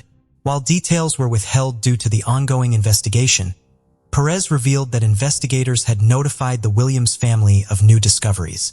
This case, he said, was about love, betrayal, infidelity, and greed, but also about a mother's unwavering determination. For 17 years and 4 days, Mike's mother, Cheryl Williams, refused to believe her son had drowned. She relentlessly urged law enforcement to investigate, convinced that justice would prevail. "I had two choices. He was alive or dead. I chose to believe he was alive, and I really think that's what helped me," Cheryl said during the press conference. "A lot of people called me crazy, but if I had given up, we never would have found him." Her persistence paid off when Brian Winchester, Mike's close friend and later husband of Mike's wife, Denise, was sentenced to 20 years in prison the day before the press conference. Cheryl's belief was vindicated. The truth emerged, ironically, because of those responsible. In 2000, Brian and Denise's affair, which began in 1997, culminated in Mike's murder. Over time, their relationship deteriorated, turning from love to mistrust. Fearing Denise would reveal the truth after their divorce, Brian attacked her, setting off a chain of events that brought long-awaited justice to Mike and his family. Denise, on the other hand, went to great lengths to get him a life sentence. She was very persuasive in asking the jury for the maximum sentence, and it was these efforts that led to Brian having nothing to lose, and he made a deal with the prosecutor. Brian was sentenced to 20 years in 2017 for the kidnapping of Denise Williams, but he avoided a life sentence.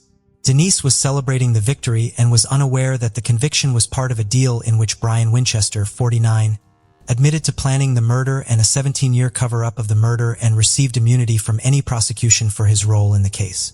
In exchange, he led investigators to Mike's body and gave a full and truthful confession. It would only be a few months later, and on May 8, 2018, Denise Williams would be arrested. At first glance, things are a little confusing, aren't they? Let's break down this case in detail. Jerry Michael Williams was born on October 16, 1969 in Bradfordville, north of Tallahassee, the son of a bus driver and a kindergarten teacher. Family and friends called him Mike. Even though the family didn't have much money, and the boy, along with his older brother, grew up living in a trailer, those were happy times.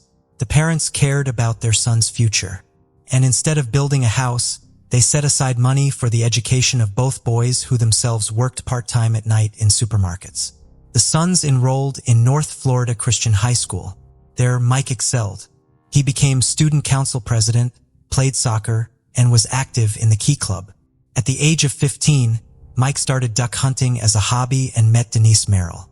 The young lad was a soccer player and student council president.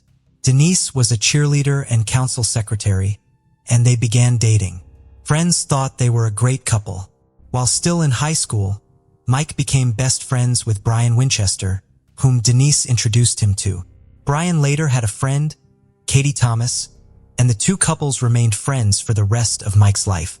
After high school, Mike attended Florida State University, where he majored in political science and urban planning.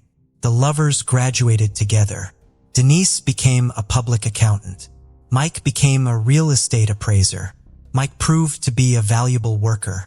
He often worked 15 hours a day, and, of course, his career took off.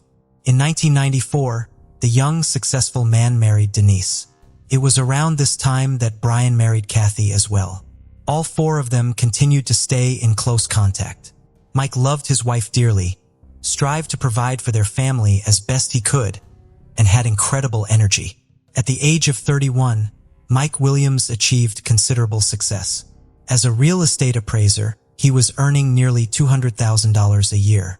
The couple was able to afford a home in a small upscale neighborhood on the east side of town, and in 1999 became happy parents. They had a daughter whom the couple named Ansley. Mike's friends told me that he was always prudent. Since the young man was engaged in quite risky activities, he wanted to be sure that in case of disaster, his family would definitely be taken care of. Not surprisingly, Mike turned to his best friend, who was working as an insurance agent at the time.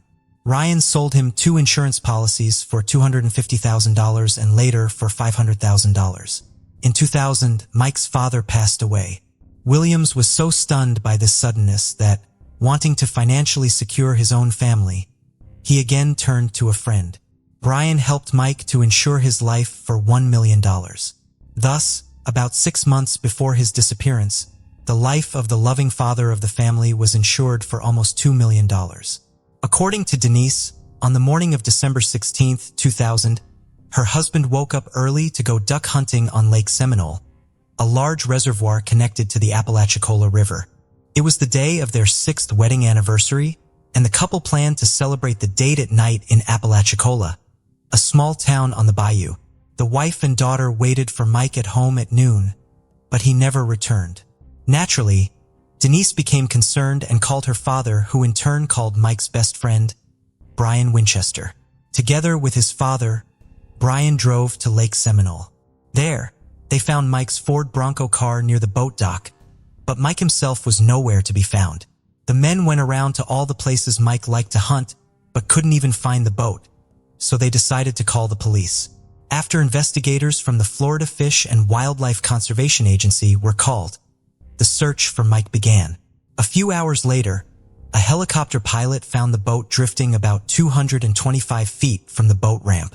A search of the boat turned up Mike's shotgun, still in its case. Apparently, he never got to use it. The search became a rescue operation. Locals believe that before the 3 rivers were dammed to form the lake, the reservoir was the site of an orchard. Thus, the lake got its name Stumpfield due to the many remaining stumps that protruded above and below the water level, requiring careful handling of any motorized boat in the area. Because of this, searchers speculated that Williams hit a stump on his boat, fell out, and submerged himself in the water. His wading boots filled with water, and he probably drowned when he couldn't get out.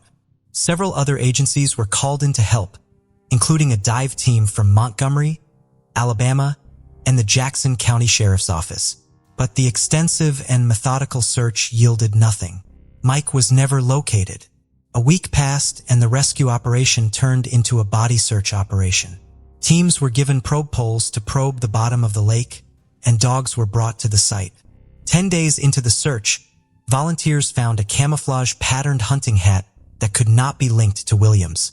Officials with the Florida Fish and Wildlife Conservation Agency speculated that Mike had been eaten by alligators, which is why the body could not be found. There were actually quite a few alligators living in the lake. The Florida Department of Law Enforcement found no signs indicating a violent death and agreed with that theory. After 5 weeks, the search was called off. The day after the search was called off, Denise held a memorial service for Mike less than 2 months after the alleged accident. It seemed to everyone that Denise had come to terms with the loss of her husband, but Mike's mother had not. 6 months later, in June 2001, an angler discovered wading boots floating in the lake. Divers searched the lake area and retrieved a lightweight hunting jacket and flashlight from the bottom.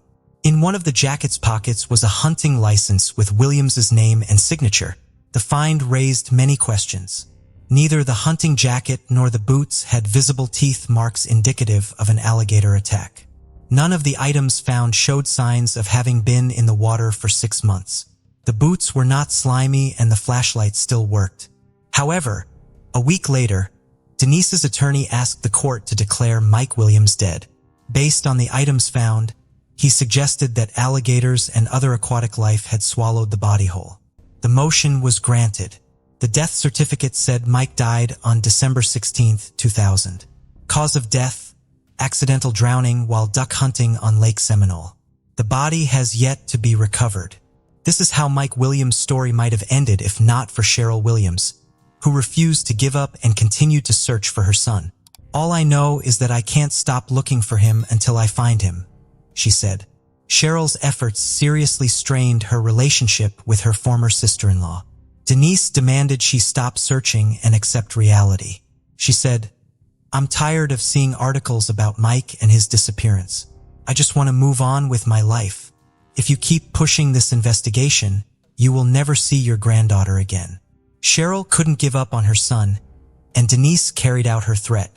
If not for the mother's persistence, her son's story might have remained submerged at the bottom of a dark, algae-covered lake. It took Cheryl Williams 3 years to convince law enforcement officials to open an investigation into her young son's disappearance. "I made phone calls, put up signs about my missing son, wrote to the governor of Florida every day, compiled my notes into an evidence book, asked people to post on social media, and contacted reporters." Cheryl will tell you years later. The persistent mother contacted Matthew Winkler, an alligator expert. In his response, he explained that alligators do not feed during the cold winter months. Cold weather causes water temperatures to drop, so alligators don't feed in the winter. All they do is maintain their body temperature. 14 degrees is too cold for an alligator to be interested in food at all. Moreover, Oresco wrote that after an alligator kill, there is always forensic evidence left behind. Eventually, after 3 years, Cheryl Williams convinced law enforcement to drop the ridiculous alligator theory and launch an official investigation into her son's disappearance. The case was reopened because of little-known facts regarding alligators' eating habits. Evidence gathered from interviews and a little official data convinced investigators that Williams' death was no accident. "My gut feeling is that Mike did not die in Lake Seminole, and that's the general consensus of all the law enforcement agencies working on this case," said Rami Austin, a former investigator with the 2nd District State's Attorney's Office who prosecuted Mike's case. The Florida Fish and Wildlife Conservation Agency initially took over the case because Williams was considered a missing hunter. Officers spent 735 hours searching a 10-acre section of the lake for the body, but didn't spend a minute looking for signs of wrongdoing. Jackson County Sheriff's deputies brought in to help with the search also did not consider other possibilities. Investigators interviewed everyone involved in the search, and police officer David Arnett, who was present at the scene that day, years later said, "Some things immediately look strange. Williams didn't usually hunt alone. His truck was found in an undeveloped area from which he would have had to drag the boat over mud, not on the nearby concrete boat launch he usually used. A terrible storm that night should have pushed the boat to the east shore, but it was found on the west shore. The boat's motor wasn't running, but it was full of gasoline. If Mike had been driving the boat and fell out of it, it would have continued to float in circles until it ran out of gas." Unfortunately, law enforcement began to doubt too late that they were dealing with a simple drowning. The crime scene had already been trampled by numerous volunteers and searchers. A car that could have served as a clue was taken by the family without any verification. Potential witnesses were missed. Denise Williams and Brian Winchester became suspicious to investigators because they learned that Winchester had divorced his wife, Kathy, and married Denise. They also learned of Denise's unexpected financial gain of nearly $2 million from her late husband's life insurance policy. Detectives determined that it was Winchester who sold the policy to Mike. They also found it strange that Denise, as Mike's wife, did not want to have anything to do with the investigation and tried to prevent Cheryl's activity, even forbidding the grandmother to communicate with her granddaughter. In 2005, the newly married couple were called in for questioning, which gave nothing new to the investigation. Brian provided an alibi for the morning of the disappearance of Mike Williams. He said he was 60 miles from the lake, at home, in bed, as his ex-wife Kathy could attest. He said he had intended to go hunting with his father-in-law in the morning, but overslept. Denise's interrogation also yielded no new leads. In 2008, the Florida Department of Law Enforcement announced that Mike's disappearance was not an accident, and they believe he was the victim of a crime. However, without sufficient evidence, they, alas, cannot prosecute. "We have suspicions, but we need proof." Another investigation failed to find out her son's fate, but Cheryl Williams did not give up again. Her efforts led to the Discovery Cable Channel doing a story on Mike's disappearance and subsequent investigations in late 2011. By then, Cheryl had become disillusioned with the Florida Department of Law Enforcement, believing it was either incompetent or uninterested in solving the case. Beginning in 2012, Mike's mother wrote about one letter a day to the governor, Rick Scott, asking him to either assign the investigation to another agency or appoint a special prosecutor to do so. Cheryl sent 2,600 letters to the governor over 9 years. In 2012, Denise caught Brian cheating, and they broke up. The following year, Denise filed for divorce. After a few more years, an appraisal of the former family home was to take place, after which even property issues would no longer bind them. This event was a turning point in Mike's case. Brian didn't want a divorce. Denise didn't want to continue their relationship. They were constantly fighting, and the Williams investigation was poking fun at them. Brian would call Denise, and she stopped returning his calls. He couldn't handle the stress level. On August 5, 2016, the day a real estate appraisal was due as part of a court order, Denise left her home to drive to work at Florida State University. While talking to her sister on the phone, she saw someone climb over the back seat of her car. Turned out to be Winchester. Brian pressed a loaded gun against Denise's ribs and told her to drive straight ahead. He said he had to do that because she wasn't answering his calls. Denise tried to calm Brian down, agreed with everything he said, and promised to give him a chance to save their marriage. Brian believed it. Denise assured him that she wouldn't go to the police and report what he had just done, and Brian got out of the car. As he got out, he took the brown sheet, plastic sheeting, bleach sprayer, and tools with him. It became clear that Denise had miraculously escaped death. Denise called emergency services. Brian was quickly arrested and charged with kidnapping, which is a first-degree felony in Florida and carries a life sentence as the maximum penalty. He was also charged with domestic violence and armed burglary. The court decided to keep Brian in custody without bail. Cheryl Williams expressed hope that this development will lead to the solving of her son's disappearance case. "Brian is not going to let Denise run around alone with all that money," she told the New York Daily News. "I pray that he will tell us what really happened." And Brian did tell, bargaining himself an extremely favorable deal with the prosecutor and avoiding a life sentence. At first, I think we were all doing really well, but I wasn't a good husband. Brian began his story. One day, I found a note in my first wife Kathy's purse and realized she was cheating on me. I wanted revenge. We often went to bars and concerts with Denise and Mike. I had been friends with Denise since high school. I was never really attracted to her. But after Kathy cheated on me, I started looking at other women differently. The affair between Brian and Denise began in October 1997. One time, drunken sex at a rock concert quickly escalated to frequent secret meetings. We started meeting at hotels during the workday. We met whenever we have the opportunity. Brian recounted. He did not want a divorce. Denise made it clear that she would never divorce her husband. Public opinion was important to her, and she did not want to share custody of her daughter. Over time, the affair became more than just meeting for casual sex. Denise and Brian thought of themselves as a couple, exchanging gifts and love letters. It became clear that they couldn't go on like this. They could not be without each other, and divorce was unacceptable to Denise. Her pious image was not to be harmed. Around this time, Mike almost died in a hunting accident. Brian saved him, and Denise suddenly saw a way out of the situation. After the deal with the prosecutor, Brian will reveal.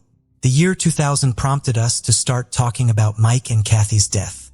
Denise wanted it all on me, not her, and she wanted a scenario where it wasn't a murder, but an accident. She wanted death to be left up to God. That way she could live with it. After considering various options, Brian and Denise settled on a boating accident. In doing so, they timed the murder so that they could get the maximum possible payout on Mike's life insurance policy. They both realized that Mike had to be killed before one of the 3 policies expired at the end of December 2000. The plan was in place. Brian called his friend to go hunting. He said he'd found a great spot on the shores of Lake Seminole. Mike expected to go there with Brian and return home by noon to celebrate his anniversary with his wife. I told him that we were going to go to a special place and that he absolutely had to bring his wading boots with him. I had to make sure he took them with him because it was believed that if you fell overboard in wading boots, you would drown very quickly. The plan was to make death look like an accidental drowning. Once Brian and Mike were in the water, Brian pushed Mike out of the boat. But instead of sinking, he grabbed onto the stumps and began to wade through them to the shore. Brian panicked. I didn't know what to do. Mike started calling loudly for help. I didn't know how to get out of this situation. I had a shotgun. I was panicking, and I shot him in the head. I didn't think about what I was doing. Things didn't go according to plan, and I needed to cover up what happened. There was hardly any time left. I should have been back home by now and getting ready to go hunting with my father-in-law. No one knew I was at the lake with Mike, so I decided it would be best for me to drive home and pretend like I had overslept. I drove home and hoped that Kathy was still asleep. I entered the house as quietly as I could. Katie was asleep. My phone was on the floor. As I could. Katie was asleep. My phone was on the floor. I went to bed, called my father-in-law, and apologized. Brian did everything he could to create an alibi for himself. Then he hid the body. Denise didn't know that Brian had shot Mike in the head and buried him. Brian tried to tell her, but she didn't want to listen. It was enough for her that her husband was gone. Denise wanted to go on living with the idea that it was God who kept him from swimming out and let him drown. According to Brian, they promised each other that neither of them would ever say anything. Denise and Brian justified what happened by saying that the main reason Mike was killed was because it was impossible for them to live together. We said the money was just the cherry on the cake, Brian would pronounce in court. Investigators learned that it was Brian who planted a hat, boots, flashlight, and license. First, he needed to keep searchers from leaving a lake, and afterwards, he needed grounds to pronounce Mike dead so Denise could get insurance since a recognition process usually takes about 5 years. The lovers managed it in just 7 months. Including Social Security and other benefits, Denise received about $2 million on May 8, 2018. Denise Williams was charged with first-degree murder, conspiracy to commit murder, and accessory to a felony, which carried a life sentence. Denise pleaded not guilty to all 3 charges. In February 2019, she was sentenced to life in prison. 5 months later, Mike and Denise's daughter, Ansley, received all of her late father's assets and insurance money owed to Denise. In January 2020, Denise Williams appealed the conviction and life sentence. Her attorney argued before Florida's First District Court of Appeal that there was no evidence that she was involved in committing the murder. In November 2020, the murder conviction was overturned, but the 30-year sentence for conspiracy to commit murder was upheld. Denise is now in custody at the Florida Women's Reception Center. She will be 78 years old when she is released. Brian Winchester was transferred to Madison Correctional Institute in Florida to serve the remainder of his sentence. His current release date is set for July 30th, 2036. He will be 67 years old. Ansley, daughter of Mike and Denise, insists her mother is innocent and places the blame on Brian Winchester. She refused to speak to any media regarding the outcome of the case and her personal life. According to Cheryl and Nick, Ansley's uncle, they have not been able to connect with Ansley. Cheryl is very sorry that she has lost not only her son, but also her granddaughter.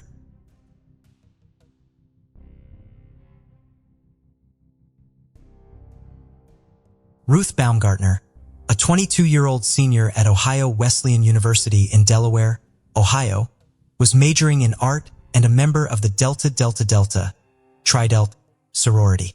On the night of May 4, 1937, Ruth attended a singing practice for an inter-sorority competition at the Tri-Delt house. Afterward, she returned to her dorm to study for an exam scheduled for the next day.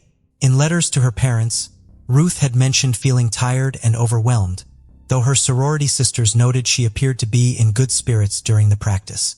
Around 11 p.m., Ruth stopped by the dorm's smoking lounge to chat with her sorority sisters, still cheerful. She said goodnight shortly before midnight, her hair in curlers and dressed in pajamas and a bathrobe, indicating she was headed to bed. The next day, Ruth's absence became alarming when she failed to show up for dinner, something her friends knew to be unusual. Further inquiries revealed that Ruth had not attended any of her classes or taken the exam she had prepared for the night before. By 10:30 p.m., her sorority sisters reported her missing to university officials. Initially, the university contacted Ruth's parents in Lakewood, Ohio, to confirm whether she had returned home, but they discovered she had not. Ruth's mysterious disappearance became a case that baffled her family, friends, and the university community. Her parents were alarmed and traveled to the campus to help look for their daughter. Mrs. Baumgartner went through her daughter's dorm room and determined that the only missing clothing items were a brown suit, hat, and shoes. A recently purchased overnight bag was missing as well. The pajamas and robe Ruth had last been seen wearing were hung up in the room, and her hairpins and curlers had been put away. Ruth's dorm room was room 319, one of the few single rooms in hall. The room was left perfectly clean and organized, which was apparently not how Ruth usually kept it.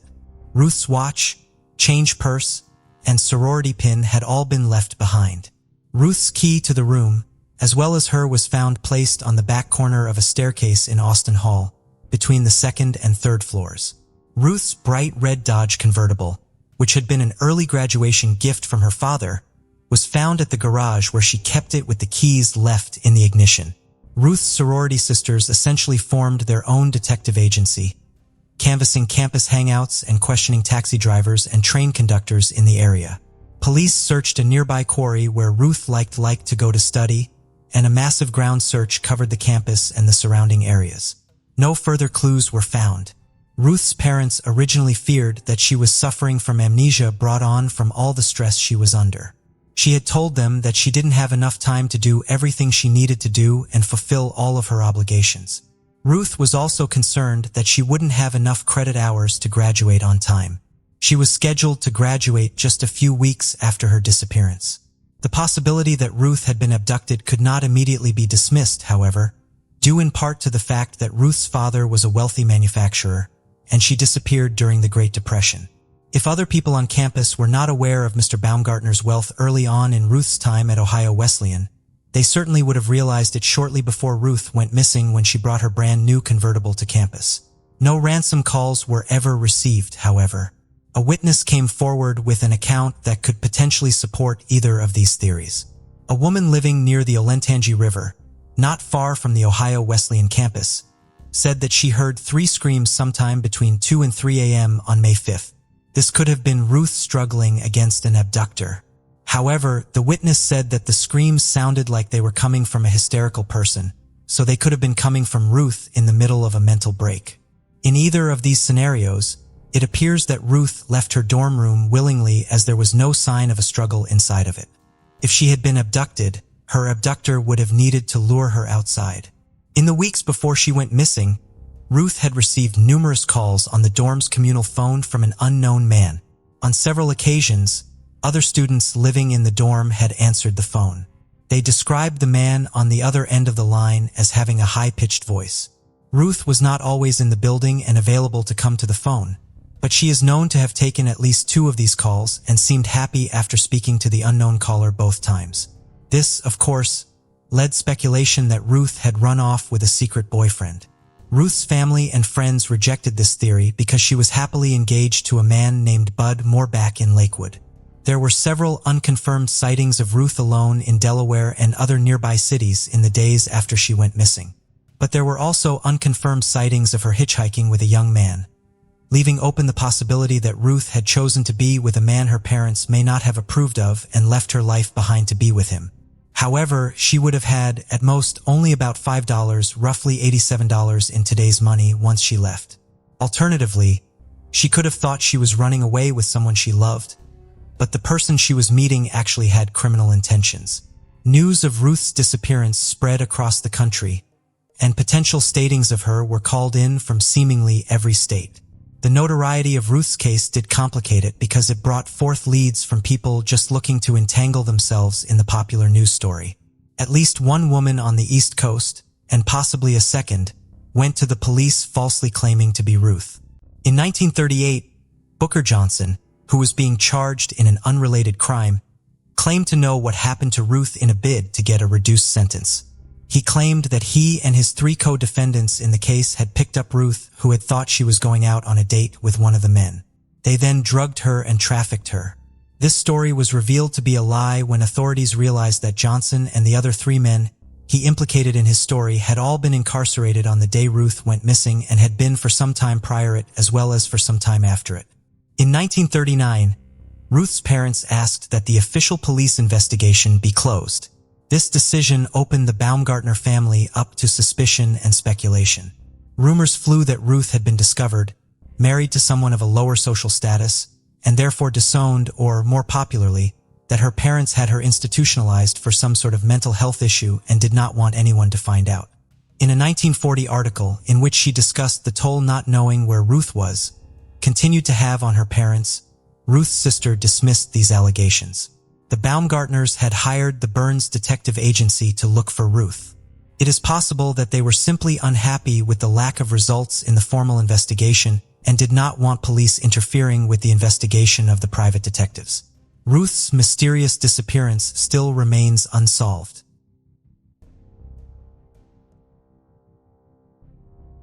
Trisha Ritler was smart, bubbly, and loving. The 19-year-old was a freshman at Indiana Wesleyan University in Marion, Indiana. She was majoring in psychology, hoping to one day help put broken families back together again. March 29, 1993 was an unseasonably warm day in Marion. Trisha, an avid runner, went on 2 separate runs that day to take advantage of the weather. That night, however, was spent writing a term paper in her dorm room. Around 8 p.m., Trisha decided to take a break from her work and walk to Marsh Supermarket, which was just half a mile away. There, she purchased a root beer and a magazine. She then began the walk back to her dorm room in Bowman Hall. She never arrived. Trisha's clothes, stained with blood, were eventually discovered roughly halfway between the store and her dorm building, in a tree in a grassy area. An earring and a small amount of blood was found on the nearby sidewalk. A search was launched to find her, with the effort including fellow students from the university. Search dogs were also brought in to look for Trisha. Patricia's father, Gary, believes that Trisha's active lifestyle may have rendered the dogs less useful than they ordinarily would have been. Because Trisha ran so frequently and the search area was so close to where she lived and went to school, Her scent was everywhere because she went for runs all around the area. Investigators believed that 6 or 7 people had been playing basketball on a court near where Trisha went missing, but none of those individuals ever came forward or provided information. The search effort and police investigation did not locate Trisha. Over the years, multiple suspects have been considered in Trisha's disappearance. One of those suspects did confess to involvement in Trisha's case, Larry Dwayne Hall, who is serving life in prison for 1 crime but has confessed to 30 others. Most of those confessions were ultimately recanted. I have previously covered Hall in relation to the disappearance of Lori Deepis. Like in Lori's case, Hall had newspaper clippings and notes about Trisha's disappearance in his vehicle. Like in Lori's case, he confessed and offered to tell authorities where she was buried, but a search of that area, in Trisha's case near a reservoir in Grant County, Indiana, found nothing. Hall later recanted his confession in Trisha's case. In 2017, he admitted to retired Marion Police Detective J.K. that he made up the confession to get attention. No physical evidence has ever been found to link Hall to Trisha's disappearance. 5 years after Trisha went missing, a red sunset maple tree was planted in her memory in Saybolt Park, near where she vanished. To mark the 25th anniversary of her disappearance, a memorial was constructed on the Indiana Wesleyan campus. Trisha's parents and 3 siblings still go out to dinner every year on February 9th to mark Trisha's birthday.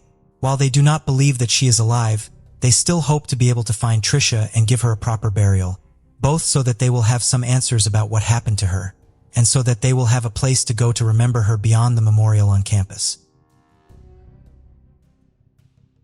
By December 22, 1975, most of the students at Illinois State University in Normal, Illinois had already gone home for winter break. 21-year-old Carol Rolstad, however, had not yet gone back to her family home in Elk Grove Village, just outside of Chicago. She had a job in a clothing store near campus and wanted to work a few more shifts during the pre-Christmas rush. After work that day, Carol stopped at a bar to meet a friend. They did not stay very long because Carol was traveling back to Elk Grove Village that night. Carol and her friend left the bar together and began walking home. Their routes diverged along the way, with Carol heading to the Delta Zeta sorority house. She never made it inside. The following day around noon, Carol was discovered unconscious outside of the sorority house, badly beaten. It was estimated that she had been there for 12 hours. She was rushed to the hospital but passed away the following day, Christmas Eve, due to the head injuries she had sustained. Police could not find an obvious motive. There was still money in Carol's purse, and she had not been sexually assaulted. 2 members of Carol's sorority had been inside the house that night but reported that they had not seen or heard anything out of the ordinary. An 18 inches long railroad tie was found near the house and was hypothesized to be the murder weapon. The sorority house was close to train tracks, so it could have been a weapon of relative opportunity. A witness came forward saying that they had driven by the sorority house around 10 p.m. on the night of December 22nd and had seen 2 white men, one of whom was carrying a club, outside of it. The witness was able to help develop a sketch of one of the 2 men. They believed him to be between the ages of 18 and 25. Carol's murder was not, unfortunately, her first encounter with violence at the sorority house.